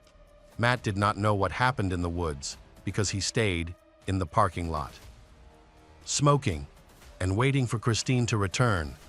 Matt then pointed out on a map where the crowbar had been discarded. The police were able to locate it based on this information. On July 7, 2017, the police obtained an arrest warrant for the couple. Matt also pointed out where Christine might have hidden the knife, but it was never found. After a thorough search of his car, they discovered traces of blood inside. Evidence gathered supported Matt's claim that he had nothing to do with Teresa's murder. A key piece of evidence against Christine was a text message she sent to Matt in which she expressed her intention to kill her mother. Meanwhile, DNA testing confirmed that cigarette butts found in the parking lot contained traces of Matt's DNA. As a result, both were arrested, and Matt's testimony became the basis for the charges against them. On the day of the preliminary hearing, something unexpected happened. Christine confessed to her guilt. This unexpected decision may have stemmed from her feelings of guilt over her mother's murder. Matt was charged as an accessory because he had the opportunity to intervene and prevent the murder, but chose not to. Matt knew about the impending attack on Teresa, but took them into the woods anyway. Matt Isbell, then 20 years old, received a 12-year prison sentence for his role as an accessory. On January 31, 2018, Christine Rausch was convicted of first-degree murder and sentenced to 40 years in prison. At the time, she was 23 years old. Hello, crime enthusiasts. Are you ready for another chilling investigation? The case of Cecilia Haddad. On April 29, 2018, a woman's body was found floating in the Lane Cove River. The body later washed ashore near Sydney Harbour, Australia, prompting witnesses to immediately call the police. An investigation has been launched to determine who was behind the crime. During their initial assessment, police quickly ruled out accidental death, noting bruises on the victim's hands and body that suggested she had fought back. The woman was found wearing khaki pants, and her pockets were filled with rocks, likely placed by the killer to prevent her body from floating. However, the plan failed, and her body was eventually found. Police have begun the crucial process of identifying the victim. They received a report of Cecilia Haddad, 38, and the victim closely resembled her. On April 28, Cecilia's family had not been able to contact her, found it hard to believe that Cecilia, who was known for her responsibility, would suddenly cancel her plans. Concerned, they turned to the police for help. An autopsy confirmed that the body found was that of Cecilia.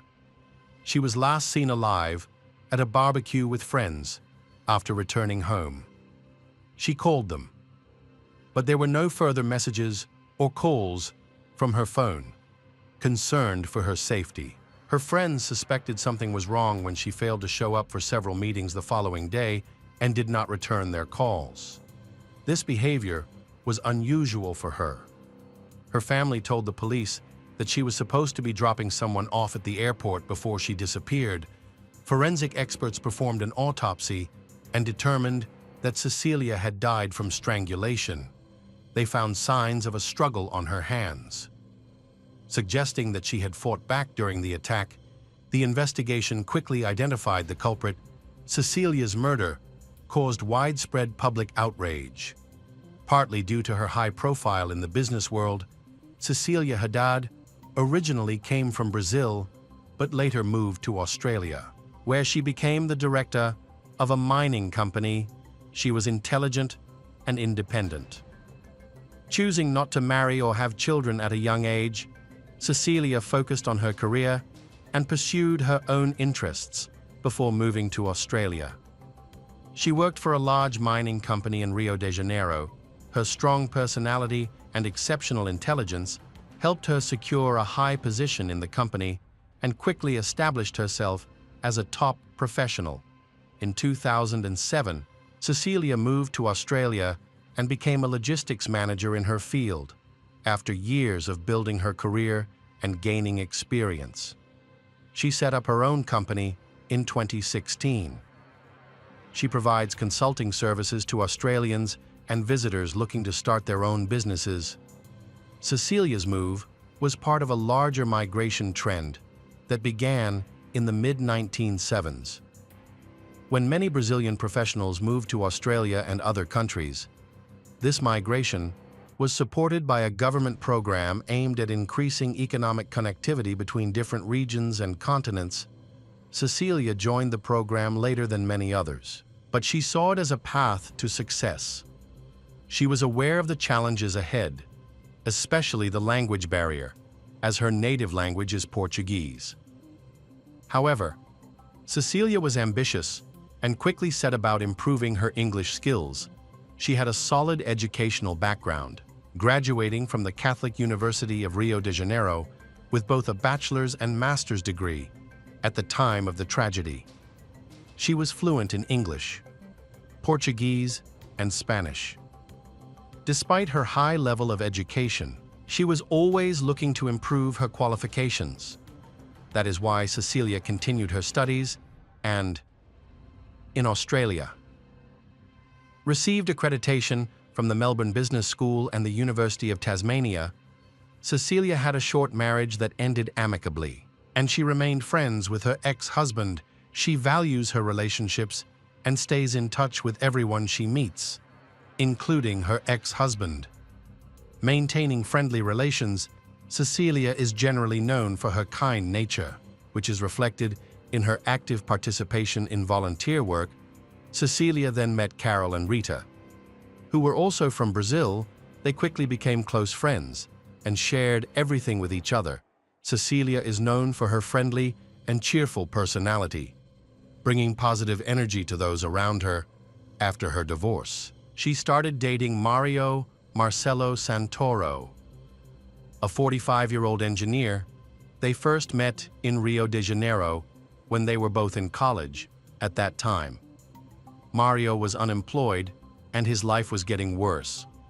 When he learned that his successful girlfriend was moving to Australia, he was heartbroken. They kept in touch online for a long time, and after her divorce, she took him to Australia. There, Mario found an engineering job and everything seemed to be going well. However, They began to have problems, and Cecilia decided to end the relationship later. Her friends speculated that the breakup was due to Mario's bad behavior. They described him as a manipulative person who tried to control her completely. Cecilia seemed to be starting a new chapter in her life, seeking freedom for new opportunities. However, Mario saw things differently. For him, the breakup was a terrible shock that he found difficult to accept. At first, he visited Cecilia regularly, begging for forgiveness and trying to mend their relationship. When he realized that these efforts were futile, he began to stalk her and made many violent threats.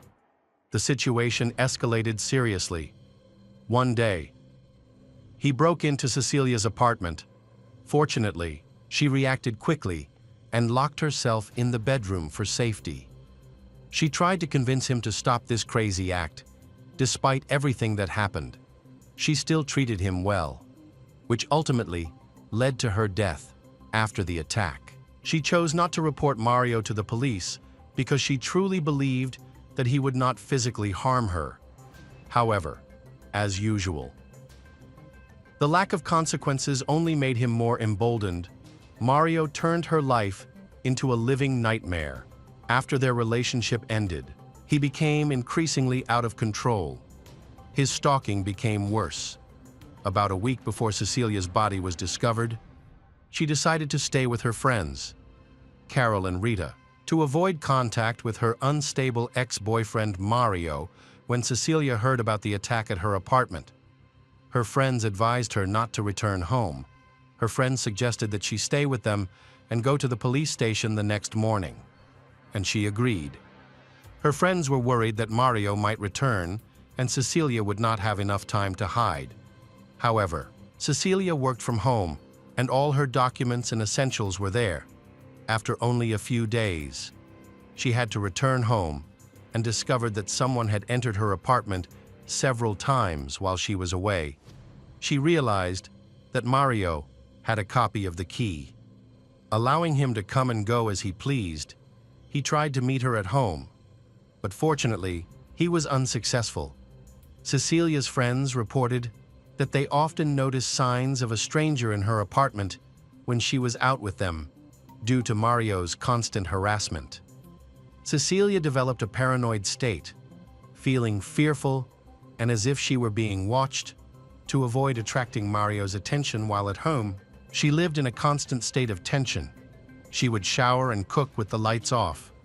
Trying to make it seem like she wasn't home, Cecilia even found evidence of his presence in her apartment and detected a scent that made her even more anxious.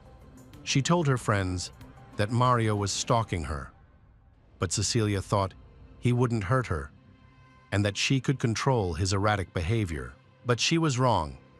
It was clear that Mario had harmful intentions and wouldn't just stop at threats. Surveillance footage from the neighborhood security system captured Mario the day before Cecilia's body was discovered in a nearby river. He had come to her apartment 5 times throughout the day, but had not found her. He had also come several times during the night, but had not taken any action. The next day, Cecilia learned that her ex had booked a flight to Brazil and would be leaving her forever in just 4 days. The news made her feel extremely relieved, and her paranoid thoughts seemed to disappear. Unfortunately, her relief did not last long. She had assumed that the stalker would spend the rest of the day preparing for the flight. But she was wrong.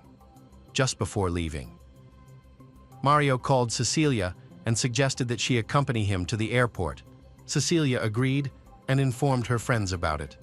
Although none of her friends supported the idea, Cecilia felt that being in a public place would ensure her safety. She believed that everything would go smoothly.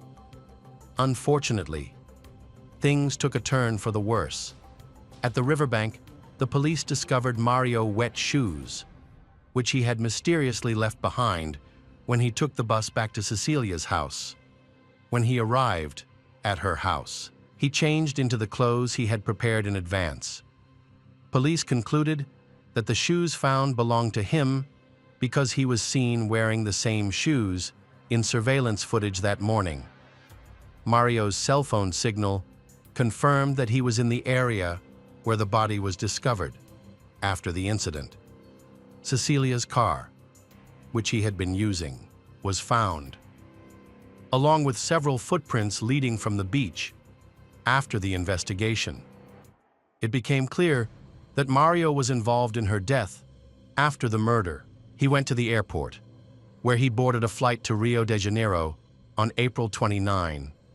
Just 2 hours after Cecilia's body was discovered, it was revealed that he had used an Uber to get to the airport and leave the country. Police interviewed the Uber driver to ask about Mario's condition and behavior. Fortunately for the investigation, the driver had a good memory. He reported that, on the way to the airport, Mario had asked to take a short detour to drive across the river. As he crossed the bridge, he rolled down his window and threw what appeared to be a set of keys out of the car. These keys were likely Cecilia's house keys that he had used to enter his ex-lover's apartment, along with her original key. By doing so, he wanted to delay the police from entering Cecilia's apartment. This brief delay gave him enough of an advantage to escape. Forensic experts thoroughly searched the shoreline and the bottom of the reservoir. With the help of divers, they successfully recovered the keys and the Jesus keychain. Cecilia's friends recognized the accessory. Cecilia was very religious and always carried it with her. The investigation was thorough, but was hampered by reviewing surveillance footage from the city. However, with meticulous effort, the police were able to track Mario's movements on all the cameras along the route he took. It was clear that he had been driving near the riverbank for a long time. Looking for the best place to dump the body, he eventually chose one of the most secluded areas in the city, where the chances of encountering passers-by were low. The police followed Mario's route, looking for evidence of his involvement in the murder. They discovered that his cell phone was last active in the morning, suggesting that he had dumped the body shortly after the murder. After 20 minutes, he was caught on a home surveillance camera.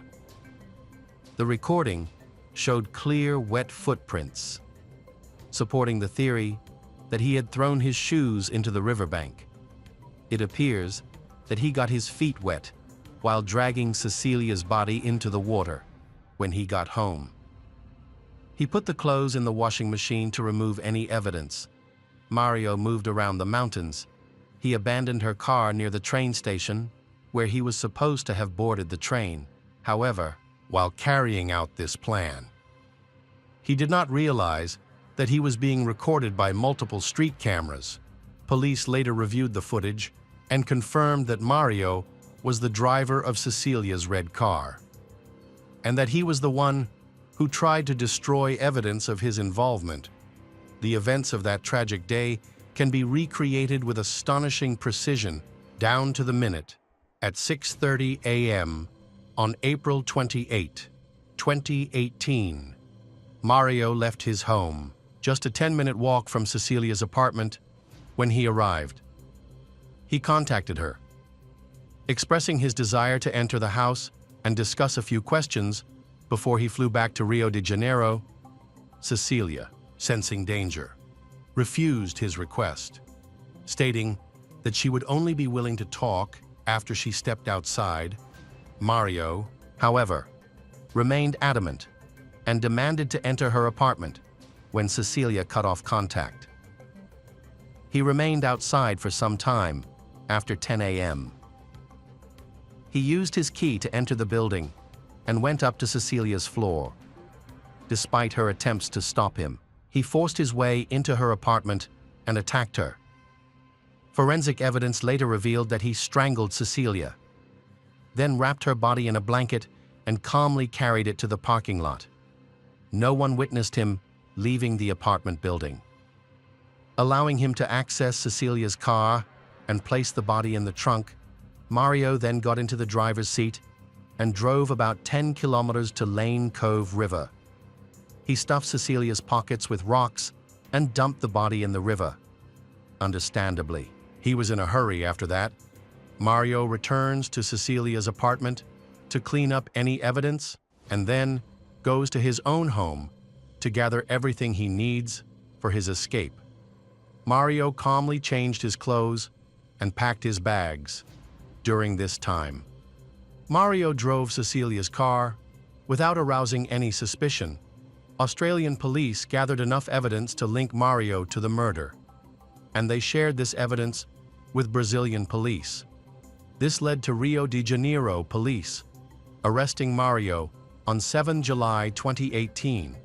At the time of his arrest, he was at a friend's house celebrating. He surrendered without resistance.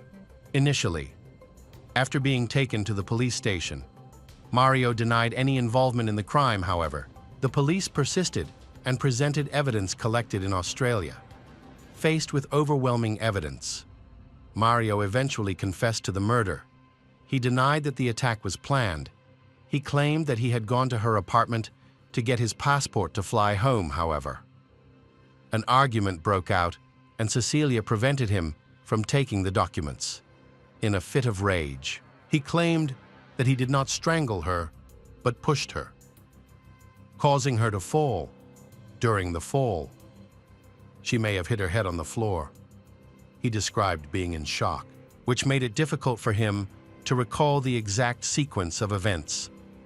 Panicking, he carried Cecilia to the sofa and tried to wake her, but she was unresponsive. He tried first aid, but to no avail. Feeling desperate, Mario decided to dispose of her body, and any evidence linking him to her death. Brazilian police were unable to extradite him to Australia to stand trial for murder. However, they reached an agreement with another country's legal system to resolve all legal issues. This allowed Mario to be tried and sentenced in his own country, while in custody at Rio Mario Santoro prison. He was formally charged with the murder of Cecilia Haddad. He was then transferred to a temporary detention facility to await trial, which is scheduled for June 2023. On the first day of the hearing, witnesses for the prosecution gave their testimony. The local crime squad leader represented the police in Australia throughout the proceedings. Several members of Cecilia's family also spoke in court, according to Cecilia's mother and other relatives. After her death, Mario used her mobile phone and messaging apps to pretend to be her. He tried to reassure those worried about not being able to contact her, possibly to hide evidence of the crime and stall for time to flee to Brazil. Cecilia chose not to report her stalker to the police because she believed Mario would not harm her. She did not contact the police because he was in the country on a student visa. If she had contacted the police to report him, it could have resulted in his immediate deportation to Brazil, because her pity for him had led to the tragedy. Once again, her kindness allowed his actions to go unpunished, and he became increasingly bold. Thinking he would face no consequences, Cecilia's friends have publicly criticized Mario, accusing him of intentionally harming her. They believe he took advantage of her trust. He had come to Australia because of her support, because she wanted him to have a better life, instead of appreciating her kindness. He acted shamelessly, ultimately causing her death. Cecilia's friends believe there were many warning signs that should not have been ignored. They say Mario had been stalking Cecilia since their breakup. He had shown aggressive behavior and even broken into Cecilia's apartment several times. However, Cecilia was relieved to learn that he was preparing to fly to Brazil. Her friends, especially those closest to her, were unanimous in identifying Mario as the sole perpetrator of the crime. Their suspicions were further fueled by the revelation that he had left Australia less than 24 hours after the crime. During the Australian police presentation, Cecilia's mother became unwell and had to leave the courtroom. Meanwhile, Mario appeared remorseful, publicly apologizing to Cecilia's family. He began to cry. But Cecilia's relatives considered his tears to be fake. They were convinced of his insincerity when he suddenly stopped crying after being asked another question about the investigation. The sudden change in his expression made them believe that if he truly felt remorse, he would not have changed his emotions so quickly. They saw Mario as a hypocrite who was just trying to manipulate their emotions to gain their sympathy. During the hearing, all of the police evidence was presented and Mario's defense addressed every point raised. The jury then deliberated and found Mario Marcelo Santoro guilty of first-degree murder. He was sentenced to 27 years in prison. Unhappy with the verdict, his lawyer announced plans to appeal. However, to date, no appeal has been filed and Mario is still in prison. In Rio de Janeiro, Cecilia's body was later cremated and her ashes scattered according to her wishes. This tragic ending marked the end of the life of a successful businesswoman. Welcome back to our channel. Today, we will explore a new case, the case of Maria Lehner and Laura Dalton.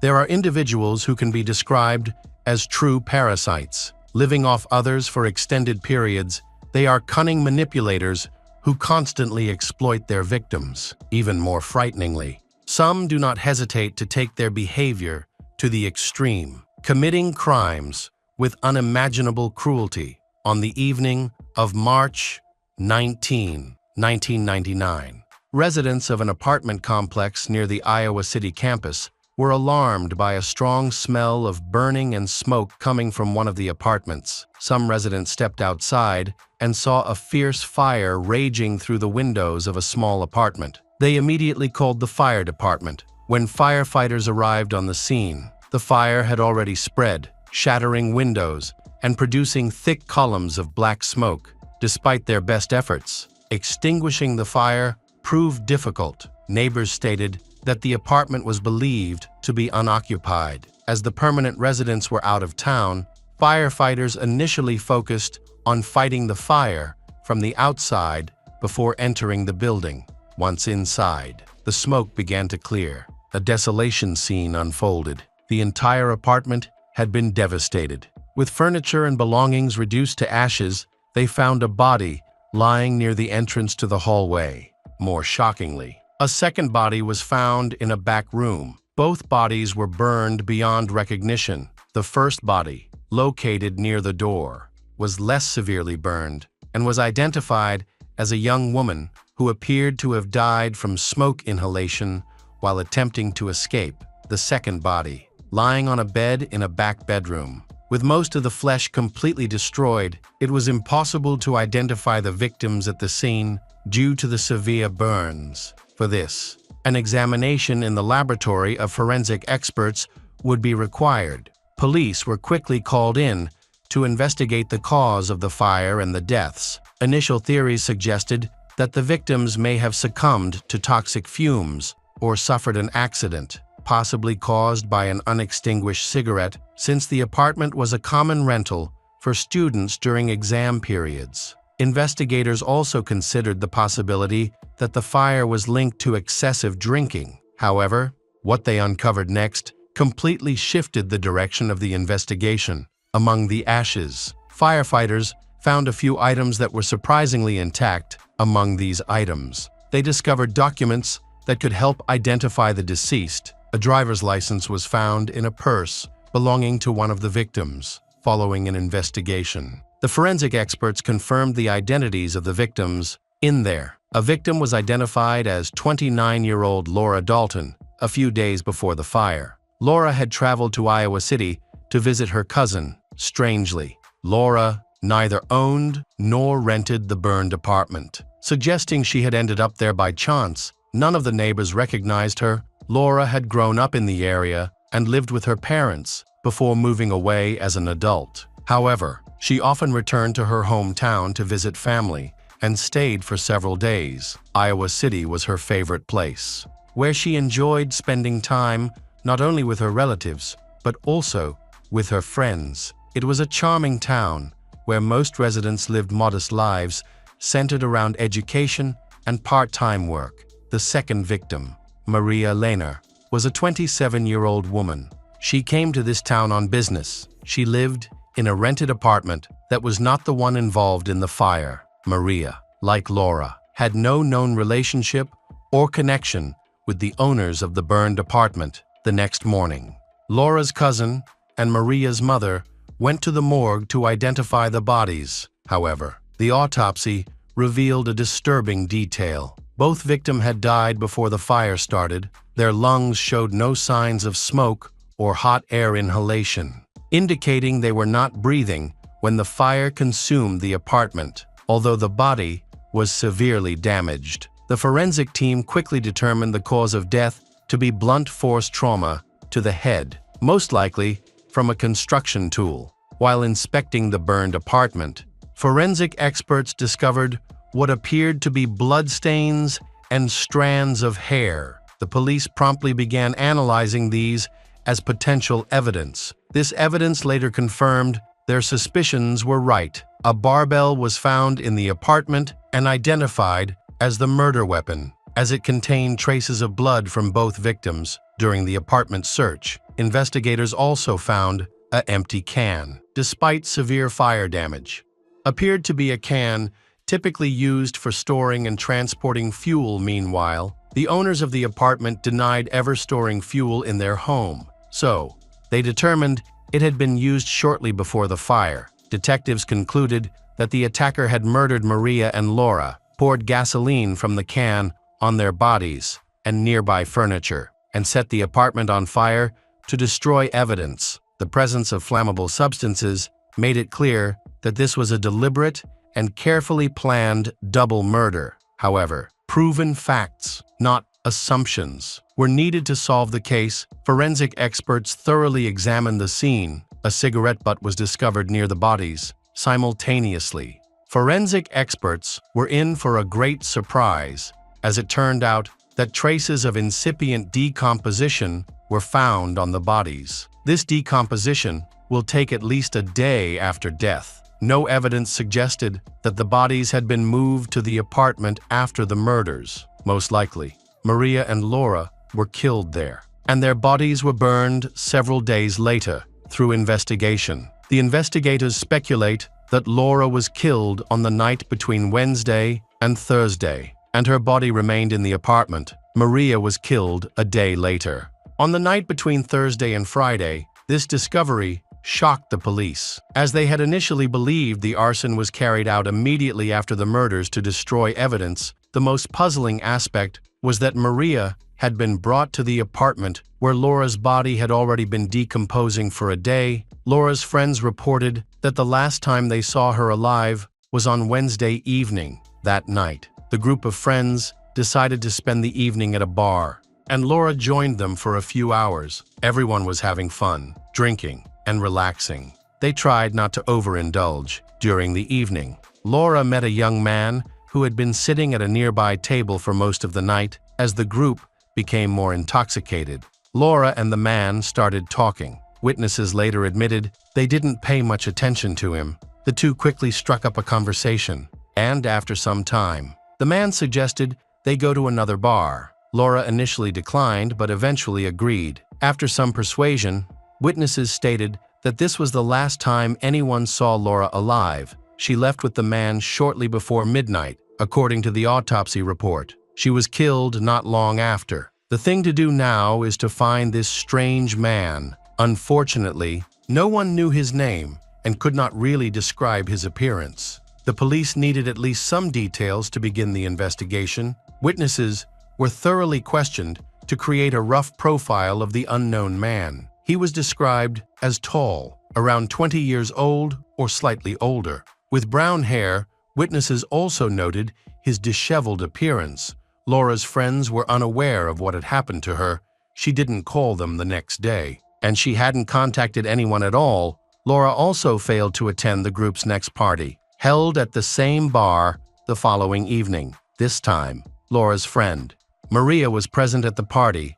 Maria's body was also later found in the burned apartment, and it appears she was killed just one day after Laura. strangely. Witnesses reported an almost identical story about Laura. Maria had been drinking with friends, and she caught the attention of a similarly unkempt young man sitting at a nearby table. He appeared friendly and spent much of the evening trying to charm her. The man seemed skilled at gaining trust, easily convincing Maria to leave with him for another party. She failed to recognize the threat and trusted the persuasive stranger. The bar owner also noticed them as they left. He provided the investigative agency with a slightly more detailed description of the man the investigator were searching for. This helped detectives create a more accurate sketch despite the limited information, but the investigation now had a lead. The police also identified his behavior pattern. He observed women in bars for extended periods, waiting until they were intoxicated enough to lower their guard before making his move. In addition, he had access to one of the rented apartments. Either using his own key or the trust of the landlords, the police interviewed everyone, including students, who might have had access to the burned apartment. However, most of them had moved out long ago and no longer had access.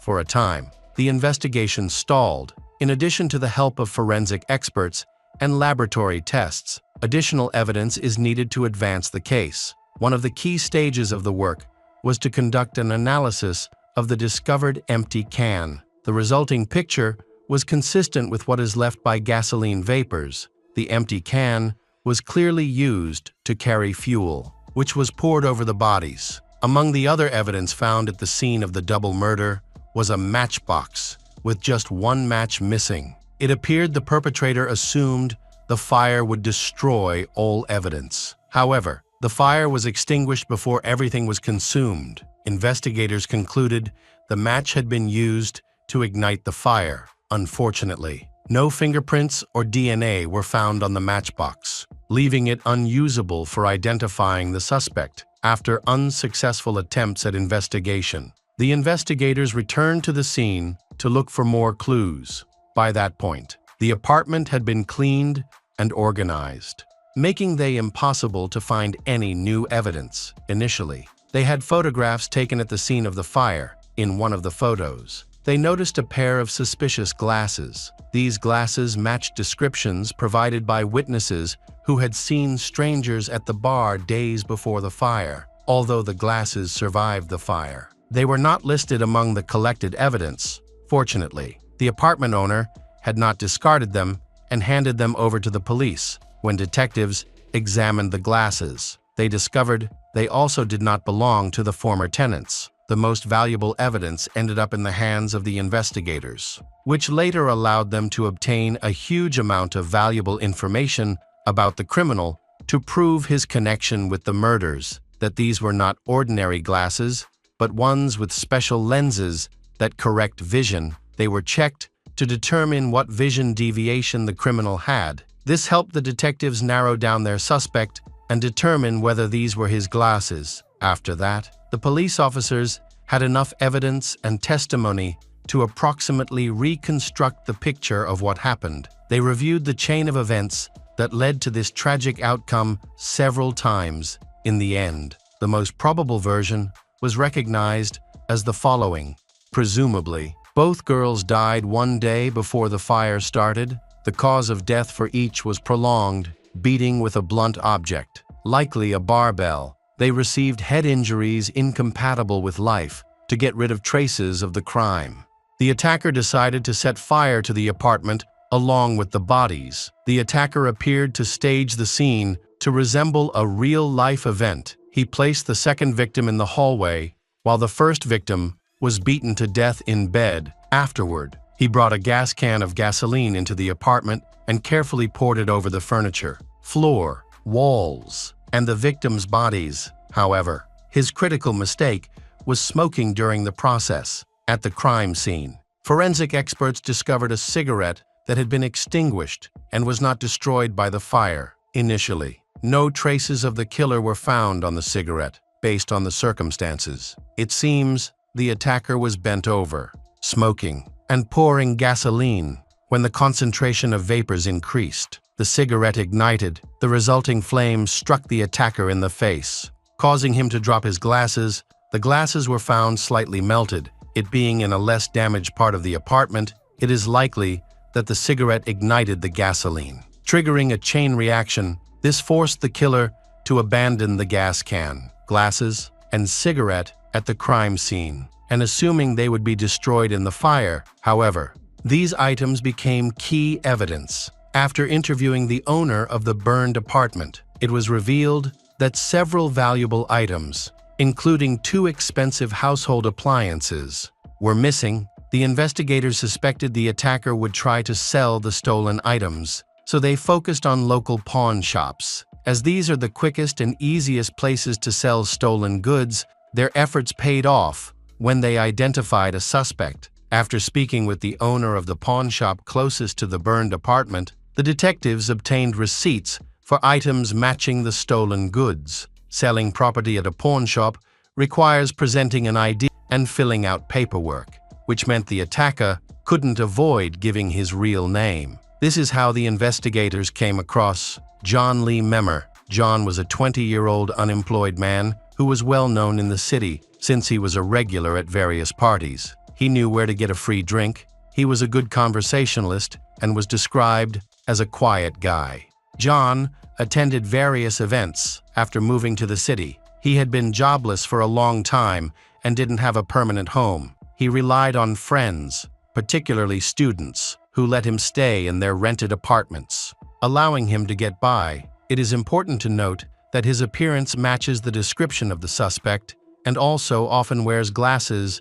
When the police looked into John's background, they discovered he had previously been conditionally released early for theft and document forgery. Now, John, the main suspect, could face a real prison sentence due to repeated offenses. An investigation also began into his possible involvement in the double murder. Immediately after that, John was arrested, and during interrogation, the police noticed slight burns on his face, including a small burn on his nose. This detail reinforced the detective's suspicion of his involvement in the fire. John appeared nervous and often hesitated before answering their questions. When he realized he was a suspect in the arson and murders, he began changing his story, leading to numerous contradictions. He claimed that, on that night, he broke in and stole several household appliances, which he later pawned. However, he denied any involvement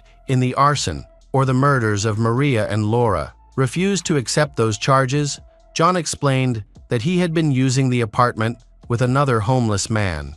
Because knowing the owners would be out of town for an extended period, he described the second homeless man as suspicious and potentially dangerous. But the investigation could not confirm that this person existed. It seemed likely that John had fabricated the story to shift the blame. The investigators was determined that just a few days after the discovery of the 2 bodies, John visited an optical store and ordered new glasses using an old prescription. The glasses found in the burnt apartment completely corresponded to the prescription for correcting John's vision. This didn't seem like a mere coincidence. John was unable to explain why his glasses were found in the burned apartment, claiming he had lost them a long time ago. Following this, forensic experts decided to analyze the cigarette butt found at the arson site, suspecting it might contain DNA evidence from the perpetrator. By this point, John had already provided the investigators with samples for analysis. The results revealed traces of saliva and skin on the cigarette butt, which were examined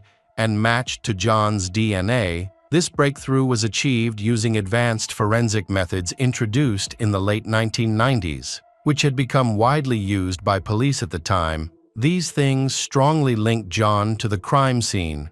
Though not directly to the victims, John later changed his story, admitting that he had been in the apartment and had snuck in with another homeless person when the apartment renter was not home. He offered a plausible explanation for why his glasses and cigarettes were found there. The police also focused on other pieces of evidence, particularly a leather jacket belonging of Laura, which was found in the ashes. Investigators began searching for traces of DNA. Initially, the jacket was examined under ultraviolet light, but no traces were found. Then, a different method was used to search for fingerprints. The fingerprint on Laura's jacket was identified as John's, however. This alone did not confirm his involvement in the murder. Detectives also examined John's shoes and the clothes he wore on the days of the murders. On one of his shoes, they found 2 tiny droplets of blood, about the size of a match head.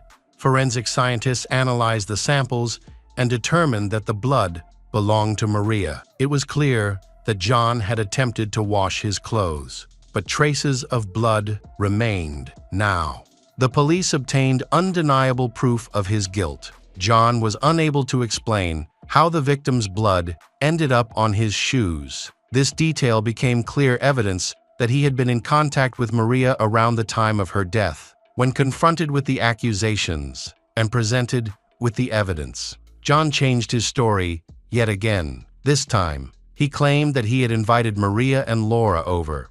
They had been intimate. Then he left first, however, due to the condition of the bodies. This claim couldn't be verified. Forensic experts found no indication of an intimate relationship prior to Maria and Laura deaths. His story was clearly false, and his shifting testimonies only deepened the investigators' mistrust. With all the evidence collected, the prosecutor's office pieced together the chain of events leading to the fire and the double murder. John had gained access to the apartment while the tenants were out of town. There were no signs of forced entry. This easy access to the home alarmed the tenant's owner and moved elsewhere. After meeting Maria and Laura at a nightclub, John waited until they were intoxicated and less alert. He then initiated friendly conversation, flirted, and used his charm to gain their trust. Eventually, he convinced them to go to this apartment. His intention was to pursue intimacy, but neither Laura nor Maria reciprocated his advances. This rejection infuriated him and caused him to lose control. In his anger, he attacked Maria and Laura with a barbell. The severe head injuries they sustained from the blows resulted in their deaths the following day. On Friday, John returned to the scene to destroy evidence and steal household appliances from the apartment to cover his tracks. He set a fire, but made several mistakes, leaving behind significant evidence at the crime scene. A few days later, John was tried on charges of first-degree murder and arson. The defense has stressed that John is not known for being aggressive, although he has a history of minor crimes. He has never physically harmed anyone. Besides, one key point the prosecution has highlighted is the tattoo of 2 teardrops near his eyes, a symbol commonly used in the criminal world to indicate murder. He got these tattoos before attending the trial. However, John claims that the tattoo were merely a tribute to 2 friends who died in a car accident. The prosecution presented a combination of circumstantial and direct evidence to build its case. As John has never confessed to his guilt, the overwhelming evidence convinced the jury that John was the perpetrator. As a result, John Lee Memmer was convicted of 2 counts of first-degree murder and 1 count of arson.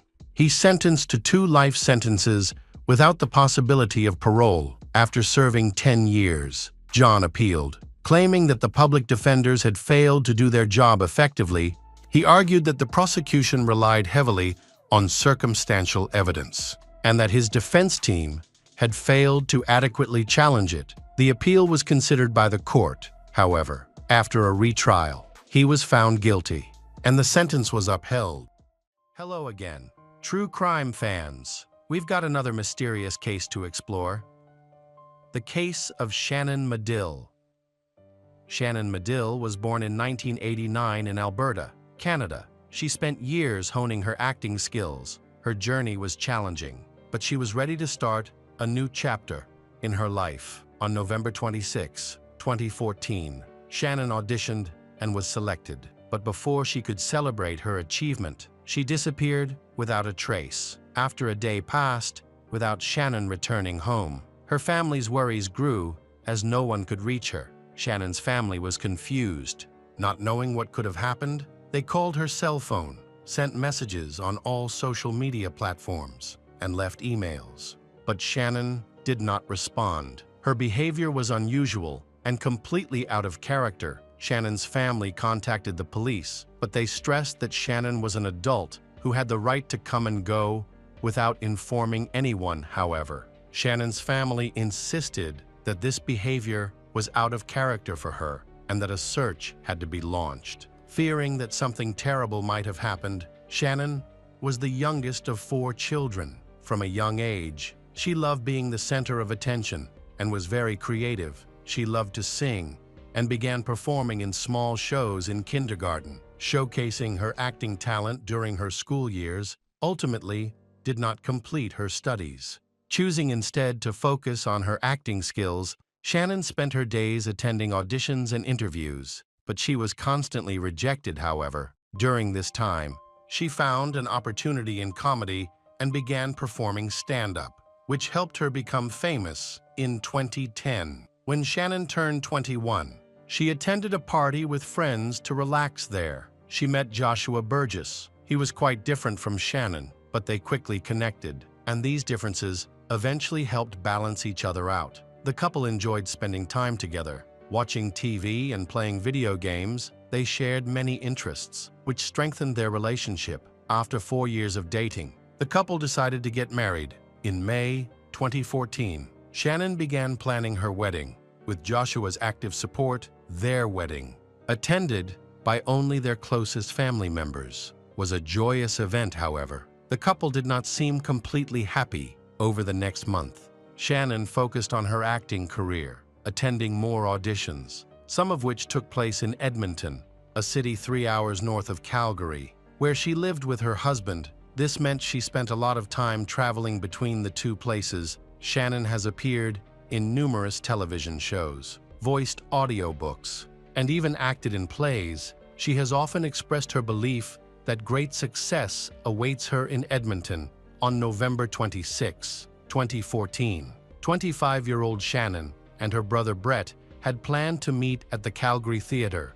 Prior to their meeting, Shannon had auditioned for a show and she was accepted. Marking a major milestone in her journey to pursue her dreams, Brett was waiting for Shannon at the theater, and he understood how important the event was to her. As the minutes ticked by, his anxiety grew. He couldn't reach her. Shannon ignored his messages. Eventually, he had no choice but to leave. He tried calling her the next morning, but she still didn't answer. Brett contacted their parents, but they were also confused about the situation. His mother suggested that Shannon's work schedule might have changed. She mentioned that sometimes, when Shannon worked the night shift, she would sleep during the day. However, this explanation didn't seem plausible. Shannon usually paid attention to her phone calls because it was important for her to stay in touch and not miss anything significant. To reassure herself, their mother thought that when Shannon woke up in the evening, she would realize she had missed the calls and would eventually call back.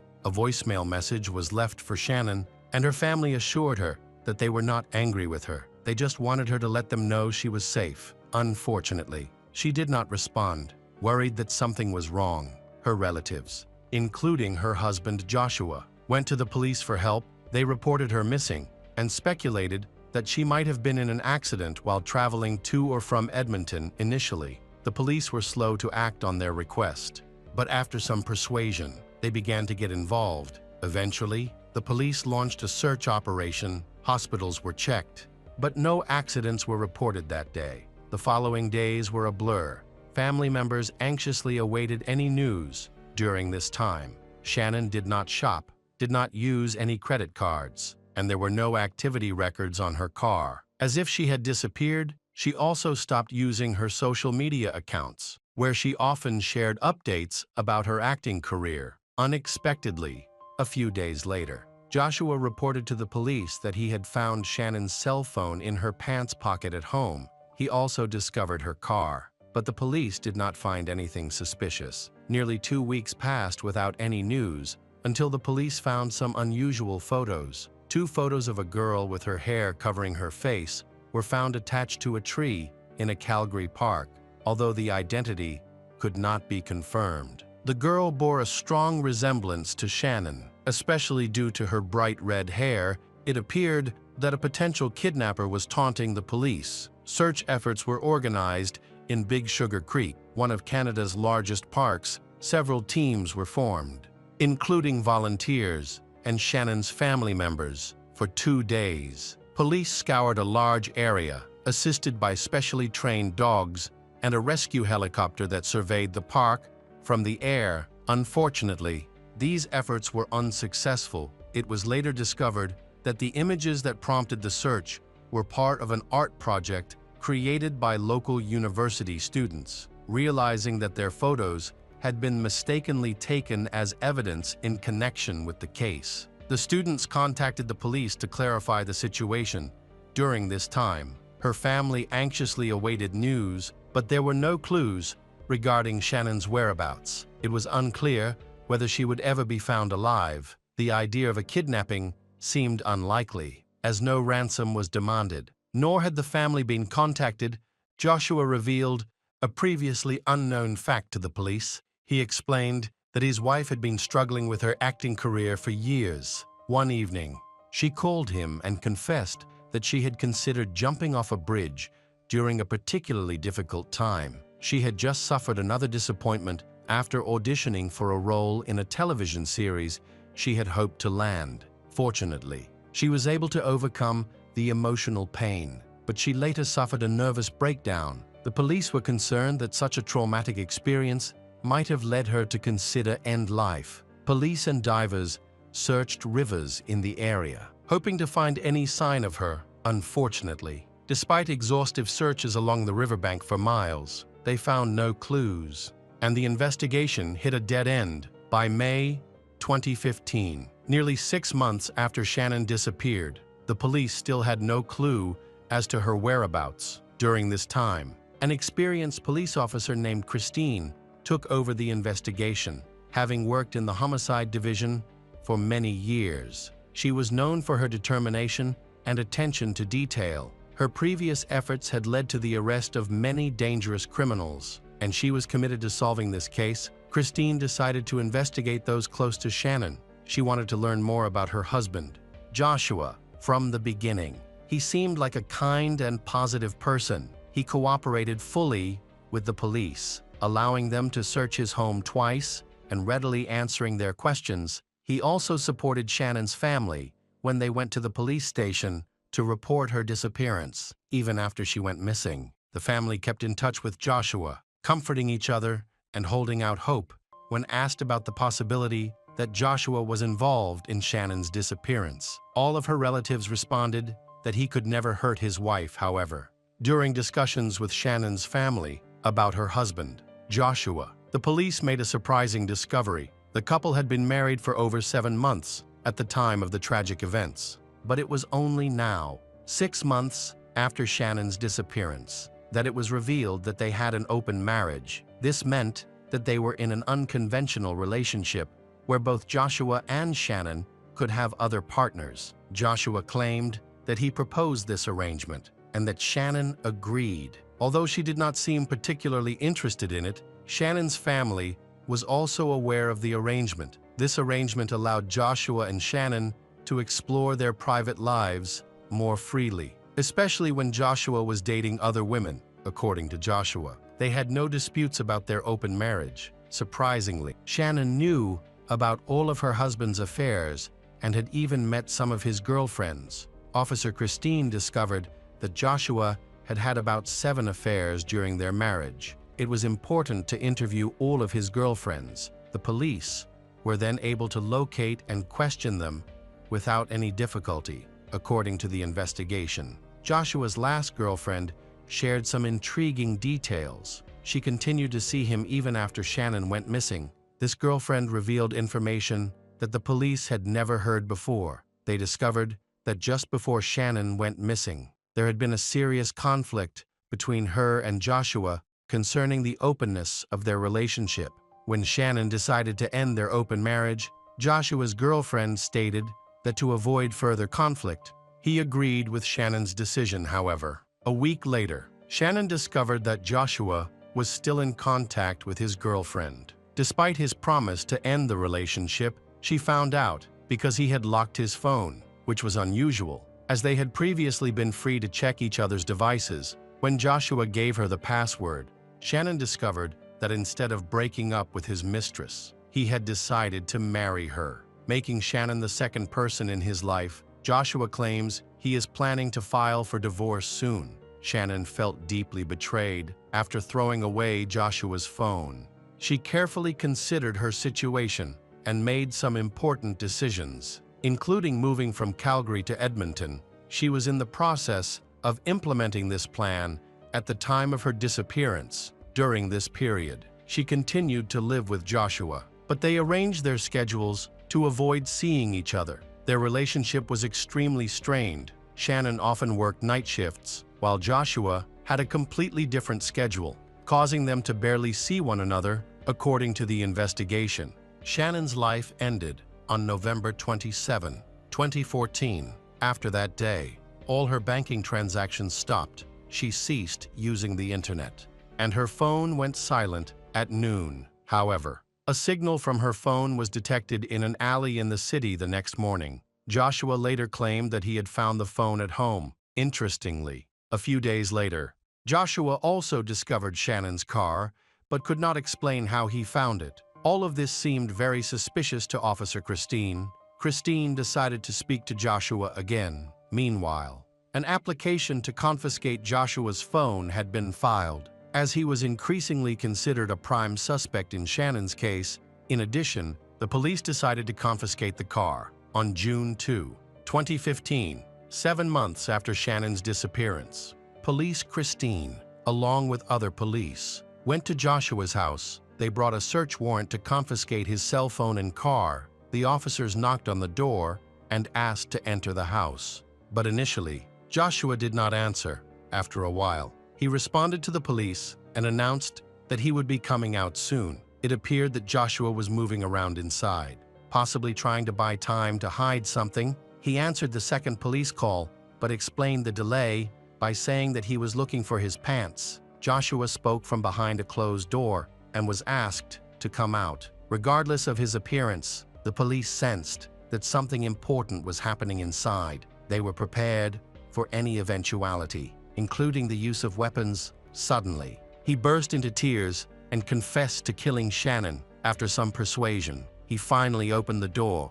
The police entered and saw Joshua bleeding. On the floor next to him was a military knife, which he had used to commit end life. He was rushed to the hospital. Joshua had lost a significant amount of blood, but he was not in critical condition and did not require surgery. The doctors were able to stitch up his wound. A psychiatric evaluation was needed to determine whether he was a danger to himself or others. When Joshua was taken into the interrogation room, he only said that he would confess his love to Shannon if he could see her alive, and he did not say anything else. Meanwhile, the police searched Joshua's home with the help of sniffer dogs. Later, they discovered a body buried in the yard, and during the excavation, they found enough evidence to secure a conviction. However, they still wanted to obtain a confession and hear Joshua's account of the events. On the second day after his arrest, Joshua provided a detailed account of the events on the day Shannon went missing. He returned home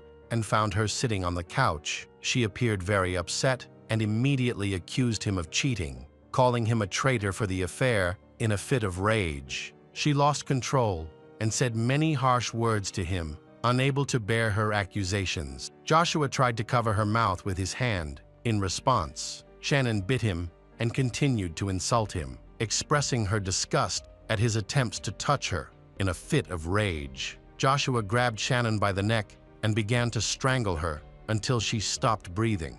When he realized she was dead, he became frightened and was unable to call an ambulance because she was dead. When Joshua recounted this, he became emotional, cried, and clearly felt remorse for his actions. Finally, the confession brought him relief after 8 long months of carrying this secret. During this time, Shannon's body lay in their home. Despite being checked twice by the police, they ignored the containers on the back porch, which were hidden under trash bags to avoid detection. Joshua Burgess was charged with second-degree murder. Shannon's family eventually learned the truth about what had happened, shocking everyone to discover that the killer had been near them the entire time. Even helping to find Shannon, Joshua's trial attracted considerable public and media attention. Despite his remorse, Joshua did not want to make his confession public and refused to attend the trial. Shannon's family believed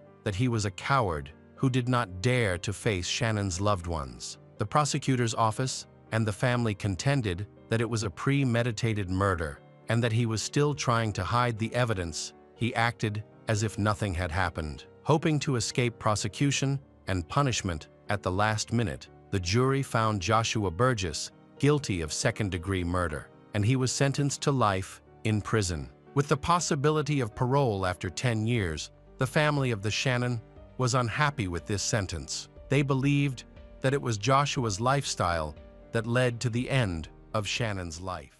Welcome back to our channel. Today, we will explore a new case, the case of Lauren Kanarek.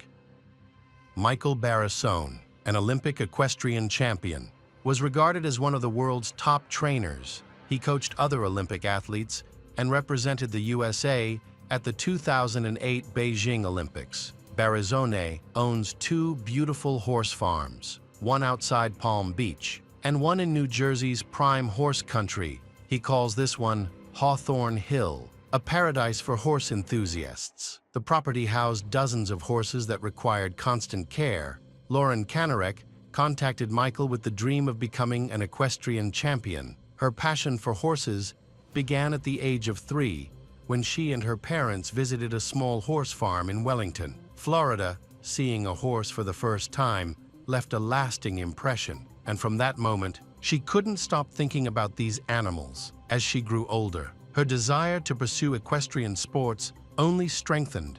Recognizing her passion, Lauren's father bought her first horse as a graduation gift, allowing her to fully embrace the hobby she loved. In March 2018, at an equestrian competition, Lauren caught the attention of Michael after her performance. Michael approached her and invited her to train at his equestrian club in New Jersey for Lauren, who was actively searching for the best trainer. This was an incredible opportunity. She was thrilled by the chance to train at Michael's prestigious club. However, no one could have predicted the challenges that lay ahead for both Michael and Lauren as they worked together. The one thing they undeniably shared was a deep, mutual love for horses. By that time, Lauren owned 2 horses. Michael spoke passionately about his equestrian club, saying, "This was my life. It was my home. I built it from scratch. It was my love." Michael provided Lauren with accommodations at his farm in New Jersey, where she moved in with her boyfriend, Rob Goodwin.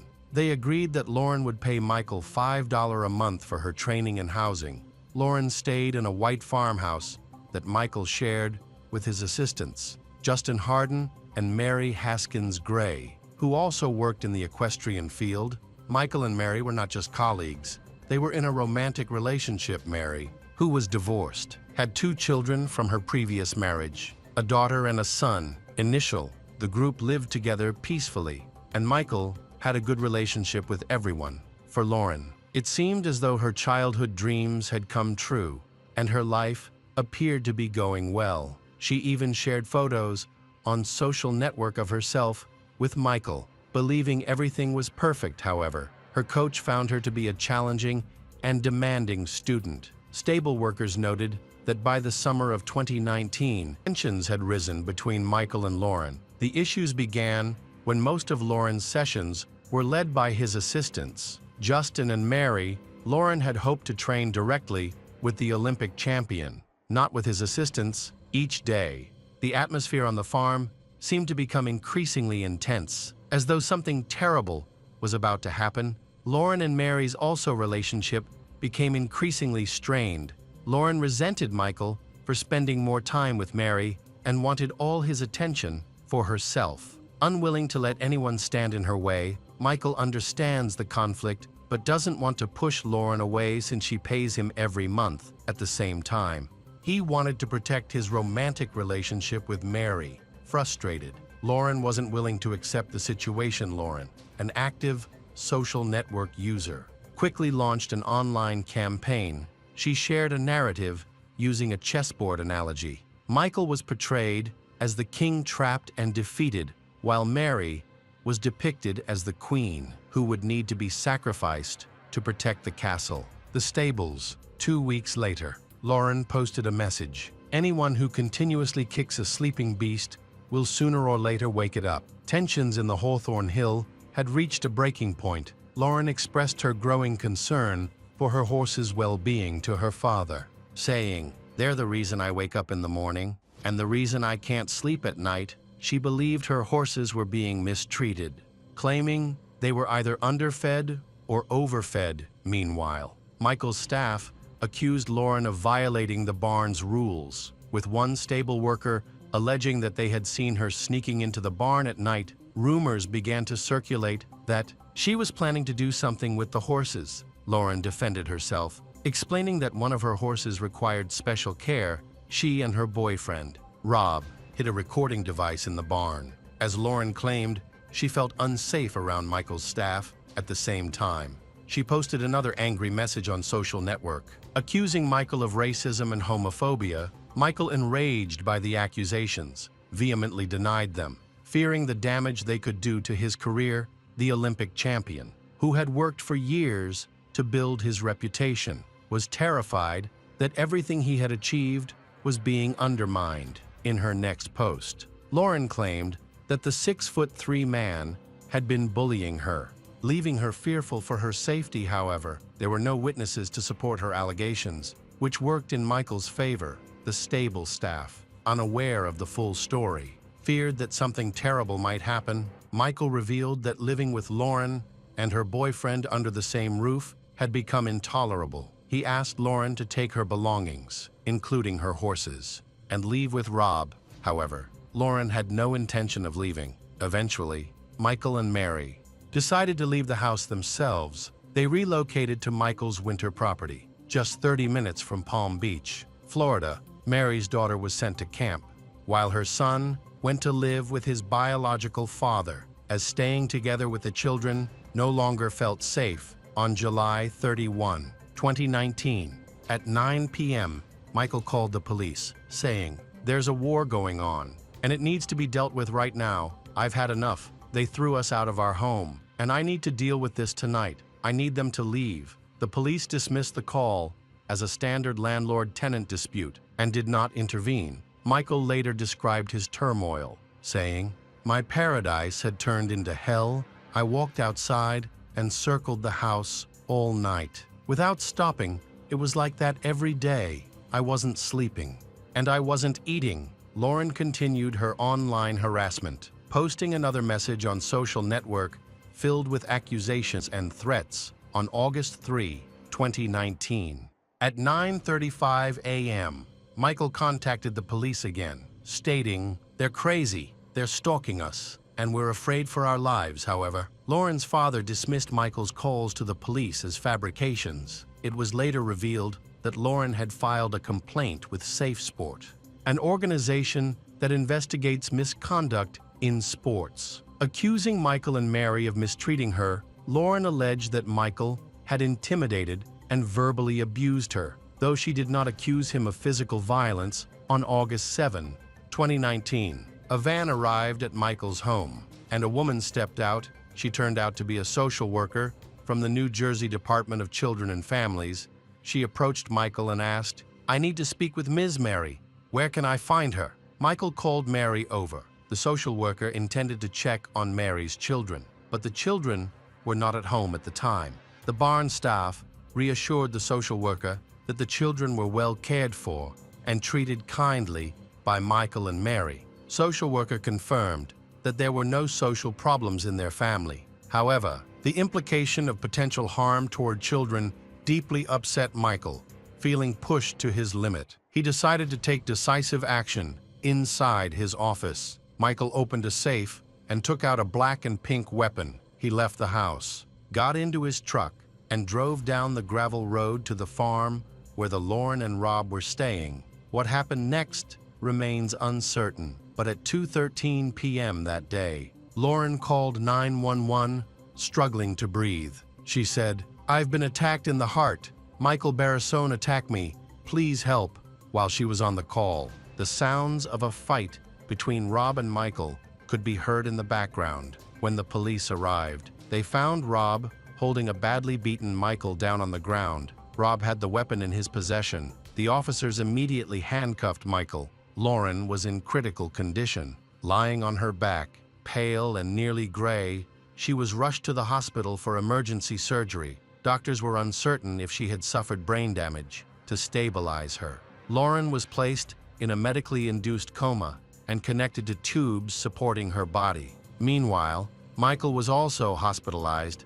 When he woke up in a hospital bed, he saw himself handcuffed to the bed rail. He claimed to have no memory of attack Lauren, as if his mind had been completely wiped the following day. Michael Barrassone was charged with attempted murder and faced the possibility of an 80-year prison sentence. Confused and furious, he couldn't understand how it had all happened. Lauren remained in a coma for 4 days, followed by 3 weeks in the intensive care unit, unable to speak due to being on a ventilator. She eventually recovered enough to talk to the police after being moved to a regular hospital room. Lauren explained that Michael had been hiding behind a bush near her back porch, unaware that he had a weapon. She approached him and started talking. Suddenly, Michael pulled out the weapon and attacked her twice. Rob was nearby, witnessed the attack. Rob stated that Michael also attacked at Rob, but missed after Rob hitting him on the head, a blow that was likely the cause of his memory loss. Rob stating, Lauren didn't have time to say anything to Michael before he pulled out the weapon. He wasn't there to talk, he was there to kill them. Meanwhile, Michael's defense argued that Lauren had deliberately driven him to a mental breakdown. Mary testified during the trial, describing the summer of 2019 as a particularly difficult time. She said Michael was anxious, frightened, and frequently panicked. Michael spent over 2 years in prison until spring 2022. His high-profile trial eventually began and lasted nearly 3 weeks. During her testimony, Lauren was asked if she had ever planned to ruin Michael. She admitted, at some point, yes. Michael's defense team employed a rare strategy, arguing that he had temporarily become insane and was mentally unbalanced. The doctors asserted that Lauren gaslit him, manipulated his perception of reality, and drove him beyond his breaking point. However, Nagel, Lauren's attorney, suggesting that Michael's memory lapse was selective, affecting only the crime itself while leaving other memories intact. Final. The court found Michael Barrassone not guilty of committing a crime against Lauren Kanarek. The jury concluded that, at the time of the incident, Michael was not mentally stable. He was not held criminally liable for his actions on that day at the equestrian club. The judge declared Michael the true victim in the story. After the verdict, Michael burst into tears and collapsed into his lawyer's arms. His legal team rejoiced, calling it justice. Michael considers the day of the verdict the best day of his life. Reflecting afterward, Michael said, "I was lost. I'm like a rudderless ship. The world as I knew it is gone. So now I have to build a new world." Lauren's lawyer is determined to seek justice and refuses to give up. He firmly believes the court's decision is unreasonable and considers Michael a criminal who deserves the maximum penalty. Lauren's father also believes the jury was wrong and insists that Michael should be sentenced to life imprisonment. A few weeks after the verdict, Michael was transferred to a psychiatric hospital. After undergoing evaluation at the psychiatric hospital, Judge Stephen Taylor ruled that Michael should be moved to a less restrictive facility. His supporters remain hopeful that he will soon be allowed to return home. In November 2023, Michael was released, but still requires regular psychiatric treatment. Meanwhile, after enduring several rounds of surgeries and treatments, Lauren has returned to horseback riding. Welcome back to our channel. Today, we'll be diving into a new case, the case of Alcácer girls. This story takes us to a small town called Alcácer, located in Valencia, Spain, with a population of only about 7 people. In the 1990s, it became the center of a horrific case involving 3 high school girls. On November 13, 1992, 4 friends, Antonia Rodriguez, Desiree Hernandez, Miriam Garcia, and another girl made plans to meet after school. Their day started like any other. They attended school and looked forward to spending the evening together. When Miriam arrived at school, she expected her father, Fernando Garcia, to pick her up after classes later. Fernando recalled driving her home in his car. During the ride, Miriam talked about her day, the grades she had received, and her dreams for the future. She was especially excited because she was planning to attend a party with her friends that evening. Fernando was sick with the flu, stayed in bed after bringing Miriam home. The party was scheduled to be held at a club called Cooler in the nearby town of Picassent. The girls planned to meet at the remaining friend's house at around 7 p.m. However, the friend wasn't feeling well and decided not to join them. The other three girls were determined to go ahead with their plans.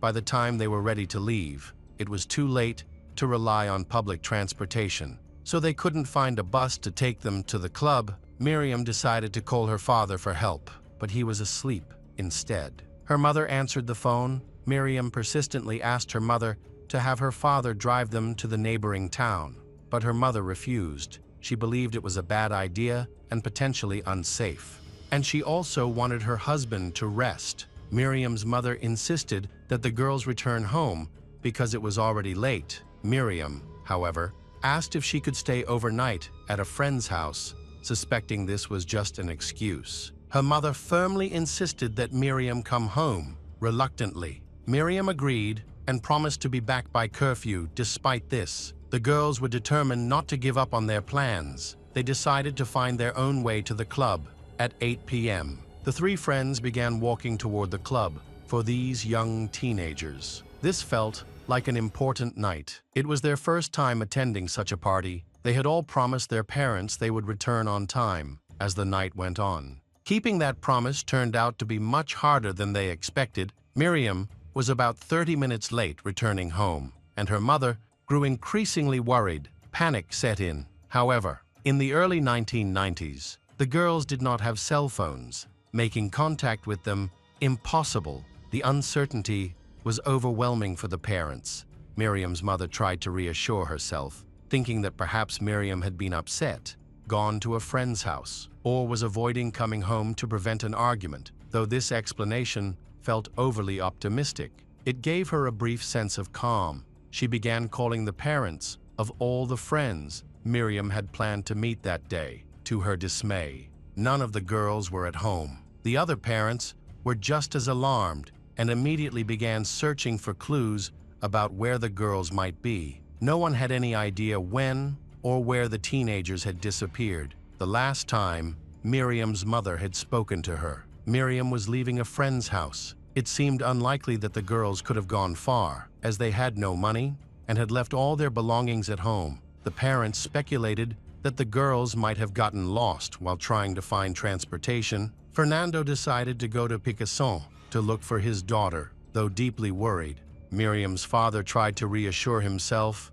believing that his daughter had always been a quiet, responsible girl who avoided trouble and bad influences. He hoped to find her near the club and bring her and her friends back home. Unfortunately, when he arrived, there was no sign of the missing girls. Witnesses at the club could not recall seeing anyone matching their descriptions. Fernando relayed this information to her mother, and the family quickly decided to contact the police. However, the police showed little urgency. They assumed the girls had simply stayed out late at the party, wandered into another club, had too much to drink, or spent the night with friends, and would likely return home soon. The authorities informed that they had to wait at least 24 hours before officially filing a missing persons report. The officers suggested that the teenagers might have a habit of sneaking out, but the parents firmly denied this. All the missing girls were between 14 and 15 years old. Miriam had left all her belongings in her room, clearly intending to return later that night. As she had promised her mother, similar patterns were observed in the other girls' cases. One of them had hastily packed a sports bag with items needed for practice the next day and had assured her parents she would come back early to rest. This behavior was entirely out of character for the girls, which left their families deeply concerned. Despite this, law enforcement remained resolute in their belief that no foul play was involved. Crime rates in the area were very low, making it difficult for anyone to believe the disappearances could be connected to criminal activity. When news of the case became public, everything changed. People in the small town, where most residents knew each other, were deeply shocked and assist in the search. Despite 24 hours passing without any progress from the police, the girls' whereabouts remained unknown. Volunteers formed groups to look for the girls and distributed leaflets with their descriptions. Throughout the town, Miriam's family was especially proactive.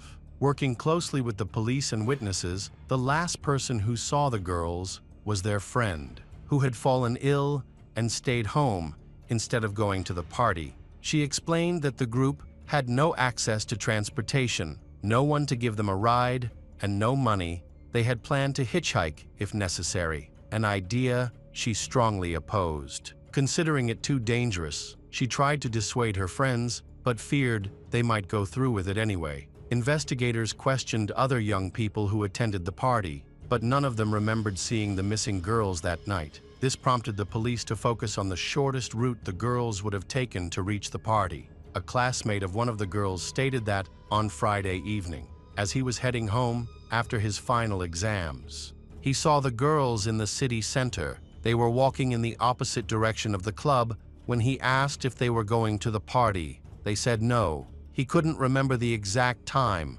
but guessed they were likely heading to their friend's house. Another witness, an older acquaintance, reported seeing the girls a few blocks from their friend's house. He was driving through the area with his girlfriend when he noticed them, although he didn't know the girls well. He offered them a ride. Antonia, Miriam, and Desiree told him they were heading to the nightclub Cooler. Then his car broke down. So he dropped the girls off near an auto repair shop near the nightclub. From there, they likely continued on foot. The area where they were dropped off was near some fields. There were a few buildings around, so the area wasn't entirely deserted. Someone might have seen the girls, and there was hope of identifying another key witness. Shortly after, a witness came forward. A woman testified that she saw girls matching the description walking past her house. She mentioned noticing a white car with 3 or 4 men inside that stopped near the group. After briefly speaking with the driver, the girls got into the car. However, she couldn't remember the car's make or license plate. Her testimony raised several questions, considering the number of people already in the car. It wasn't clear how the girls could fit into a typical white sedan if there were already 4 occupants. The search effort reached a standstill, and it appeared the police's interest in the case was waning. Just a few days after the rescue operation started, the girls' parents began to fear the case would be abandoned entirely. Faced with this situation, Miriam's parents intensified their efforts to gather community support. They handed out flyers and spread the word through radio, television, and newspapers. By this time, Fernando had put in significantly more effort than law enforcement, however. His dedication sparked mixed reactions. Some accused him of seeking attention or fame amidst the turmoil of his daughter's disappearance. Despite this, he successfully brought national attention to the case and pressured the police to take more decisive action. A month and a half had passed since the girls disappeared, and for the 3 families from Alcácer, New Year's Eve was approaching, a holiday they would have to endure without their daughters. There had been no updates about the girls, and it seemed as though the police had completely stopped the investigation. The parents were trapped in an unimaginable state of anguish and uncertainty. On January 27, about 40 kilometers from where the girls lived, 2 beekeepers went to check on their hives in a remote, rugged area near La Romana. The location was difficult to reach unless someone was already familiar with it. While there, they noticed something unusual, a faint glimmer of light coming from the underbrush.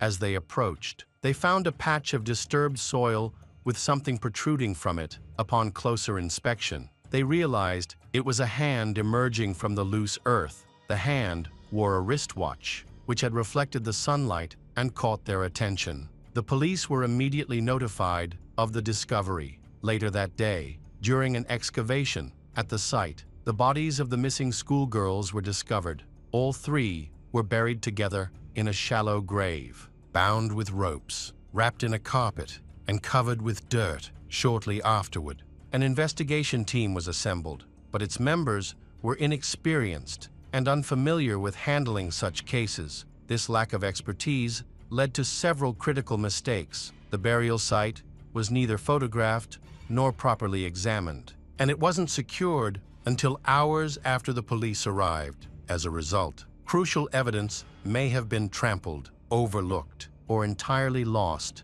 Afterward, authorities concentrated their search on the area surrounding the grave. Among the findings were personal belongings of the beekeepers and several small, isolated cabins. In one of these cabins, a piece of jewelry resembling an earring worn by one of the girls was discovered. Since the bodies were found on the beekeepers' property, their homes were searched thoroughly. Police suspected that these locations might contain items related to the victims. However, initial searches did not turn up anything. The medical examiner identified numerous signs of torture on the bodies of all three victims. The girls had suffered horrific deaths. Two of them, Antonia and Desiree, were found decapitated, while Miriam's body was missing her right hand, which was never recovered. Although bullet wounds were determined to be the cause of death, the bodies also showed multiple stab wounds and evidence of severe beatings. Some of the victims had teeth knocked out. It was clear they had been held captive for an extended period. Bound, subjected to starvation and dehydration, each girl endured brutal abuse and torture over several days, with some abuse continuing even after death. At the burial site, numerous DNA traces were discovered on the carpet, but the forensic technology of the early 1990s was too limited to fully analyze the evidence in and around the grave. Investigators found various unrelated items, fragments of clothing, rope, hairs, bone fragments, scraps of paper, and other debris. At the time of the discovery, Fernando was in London, working to raise international awareness about the girls' disappearance. He had planned a press conference the following day to continue the search for the missing schoolgirls. Despite everything, he remained hopeful that the girls might still be found alive. The news of their bodies being discovered was devastating. He immediately boarded the first flight home to be with his family during this tragic time. The extensive media coverage of these events had unintended and troubling consequences for those directly involved when the police informed the families about the girls' deaths. The moment was broadcast live on television. What should have been a private, painful moment was turned into a public spectacle, resembling reality TV. While search efforts were still ongoing, the police quickly identified potential suspects at the burial site. They found fragments of paper that turned out to be part of a patient record from a nearby hospital. This clue led them to a small house near the location where the girls' bodies were discovered. Inside the house, they found an earring, which became a key piece of evidence in the investigation. The suspect was Antonio, who had access to the house and a prior criminal record. However, the authorities could not apprehend Antonio, as he had disappeared, seemingly fleeing, which added to suspicions about his involvement. Forensic analysis determined that more than one person had attacked the girls. Investigators then turned their attention to Antonio's social circle, including his friend Miguel Ricard. Miguel was initially shocked to be under suspicion. Investigators noted that Miguel owned a white Opel Corsa car, and as mentioned earlier, a witness had stated she saw a white car stop next to the girls on the night of their disappearance. During his initial interrogation, Miguel stated that he hadn't seen Antonio in a long time, although they had been friends for years. Miguel said he didn't know Antonio's current whereabouts. He acknowledged that Antonio had psychological issues that could make him dangerous. Investigators suspected that Miguel's statements were an attempt to deflecting attention. Authorities accused Miguel of lying about his location during the girls' disappearance, suspecting he was trying to create a false alibi by claiming he was in prison at the time. Further investigation revealed that Miguel had only been jailed a few weeks after the murders. It remains unclear whether Miguel was genuinely mistaken or deliberately lying. Miguel grew up in a difficult household. His mother died when he was 3 years old, and he was raised by an abusive father. This upbringing led him to experiment with alcohol and banned substance. At 16, Miguel dropped out of school to support himself and began working. He spent some time working on a farm and later, at the age of 20, became a used car salesman. He lived with a girlfriend for several years, and when she became pregnant with their daughter, Miguel joined the Spanish army. After leaving the army, he returned home. At this time, he exhibited domestic violence, which put a strain on his relationship with his girlfriend. They eventually separated, and Miguel moved in with his close friend Antonio. Miguel and Antonio began committing crimes such as theft and stealing cars, which attracted police attention. Although Miguel had no history of violent behavior, Antonio's troubled past raised suspicions. Antonio was born in 1966 in Brazil to a large family that later moved to Spain from a young age. He exhibited a volatile and aggressive temperament, often causing trouble in school and instigating fights. His behavior worsened during his teenage years, as he frequently skipped school and was rumored to carry a weapon. Eventually, Antonio became involved in criminal activities, forming a gang that targeted vulnerable men. The gang would lure their victims to isolated locations under false pretenses, rob them, and blackmail them for extended periods.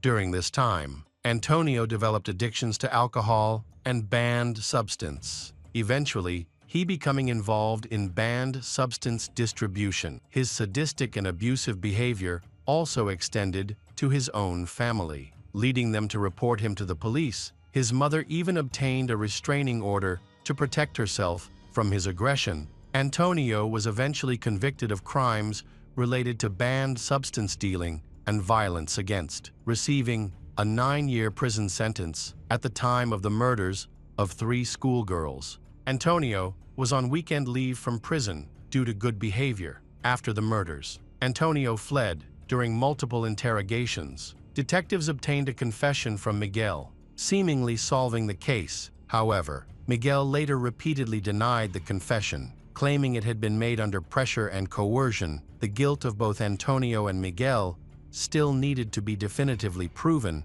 This disagreement caused tensions even among the victims' families. Meanwhile, the case unfolded under intense media scrutiny, gradually becoming a pivotal moment in Spain's legal history. From the beginning, police actions raised serious questions and sparked controversy. Miguel's confession lacked consistency, with his testimony changing each time. Additionally, the detectives' records appeared fragmented, leading many of Miguel's supporters to believe that investigators had manipulated him to obtain the answers they wanted. According to the official prosecution narrative, Miguel and Antonio met on the specified date late that evening.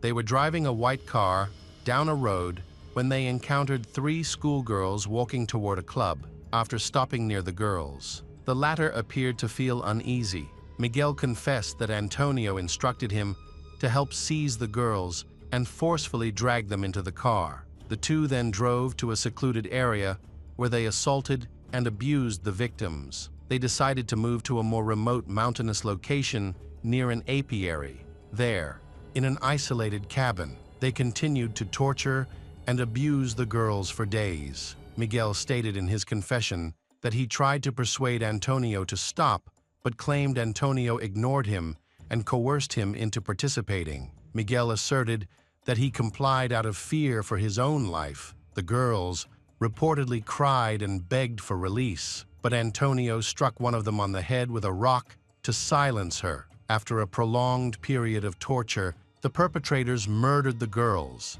They wrapped the bodies in a carpet and buried them on the apiary grounds. Miguel later retracted his confessions after consulting a lawyer. When Fernando looked into these allegations, he discovered that many interrogations had been inadequately documented. Additionally, there were no audio or video recordings of Miguel's confessions, leaving investigators to rely solely on written reports. This raised suspicions that something was being hidden throughout the case. Miguel faced significant challenges. including going through 7 different defense attorneys, which caused major delays as the investigation and his detention lasted 4 years. Shortly before the trial, a new lawyer joined the case and had to review over 800 documents, including confessions and expert reports. During this time, advancements in forensic science enabled more detailed DNA analysis. Investigators had collected numerous samples of bodily fluids, hair,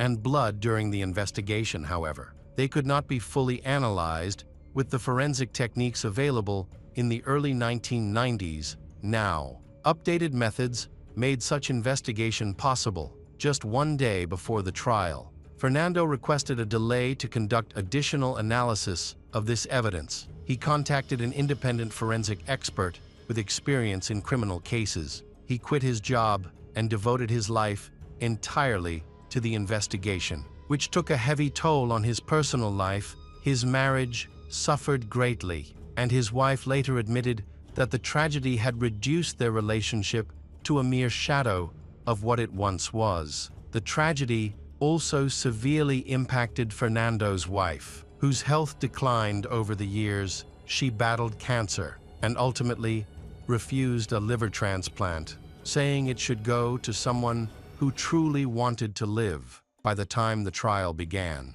she had passed away. The case of Alcácer girls undoubtedly became the most high-profile case in Spain's history. A heated confrontation unfolded as the prosecution's version of events was riddled with gaps and inconsistencies. Independent experts were unable to find any evidence linking Antonio or Miguel to the murders of the 3 schoolgirls. Their only connection to the case appeared to be a cabin near the area where the bodies were discovered and a torn map located close to the burial site. But outside the pit, searches of the apiary cabin and the white car allegedly used by the men revealed no traces of the girls' torture or blood.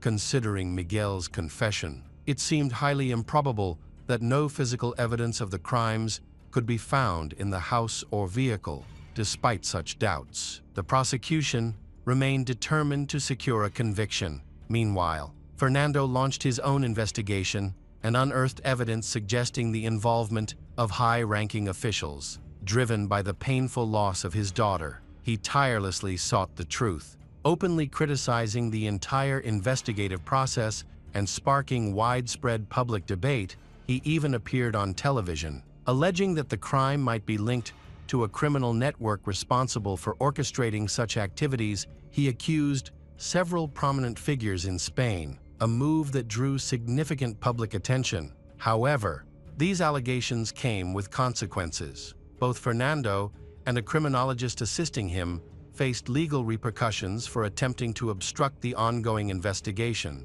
Miguel's trial began in mid-1997.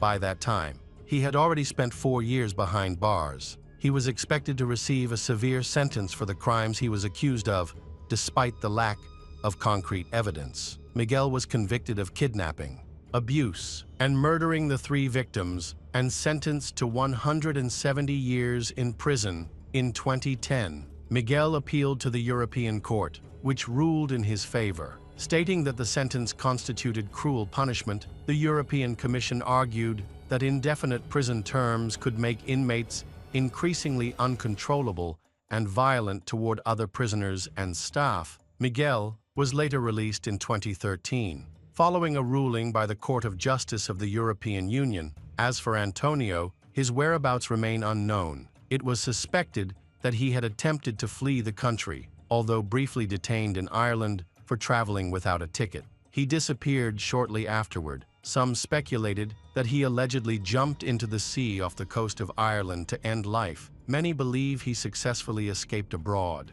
possibly returning to his native Brazil, as he held dual citizenship to this day. Antonio remains on fugitive lists as a prime suspect in the crimes committed against the 3 schoolgirls. The case's resolution and law enforcement's actions remain deeply controversial. Fernando continues to insist that the truth is far more complex than the prosecution has claimed. Samples taken from the carpet and the girl's hair couldn't be matched to any existing profiles in the database, the father believes that Antonio and Miguel likely didn't act alone. More people were likely involved in the crime. However, this truth may now never be revealed. Antonio, who could have helped uncover what really happened, was never found. A statue of the three girls was erected in the nearest cemetery where their bodies were buried. Just as in life, the girls remained together even after death.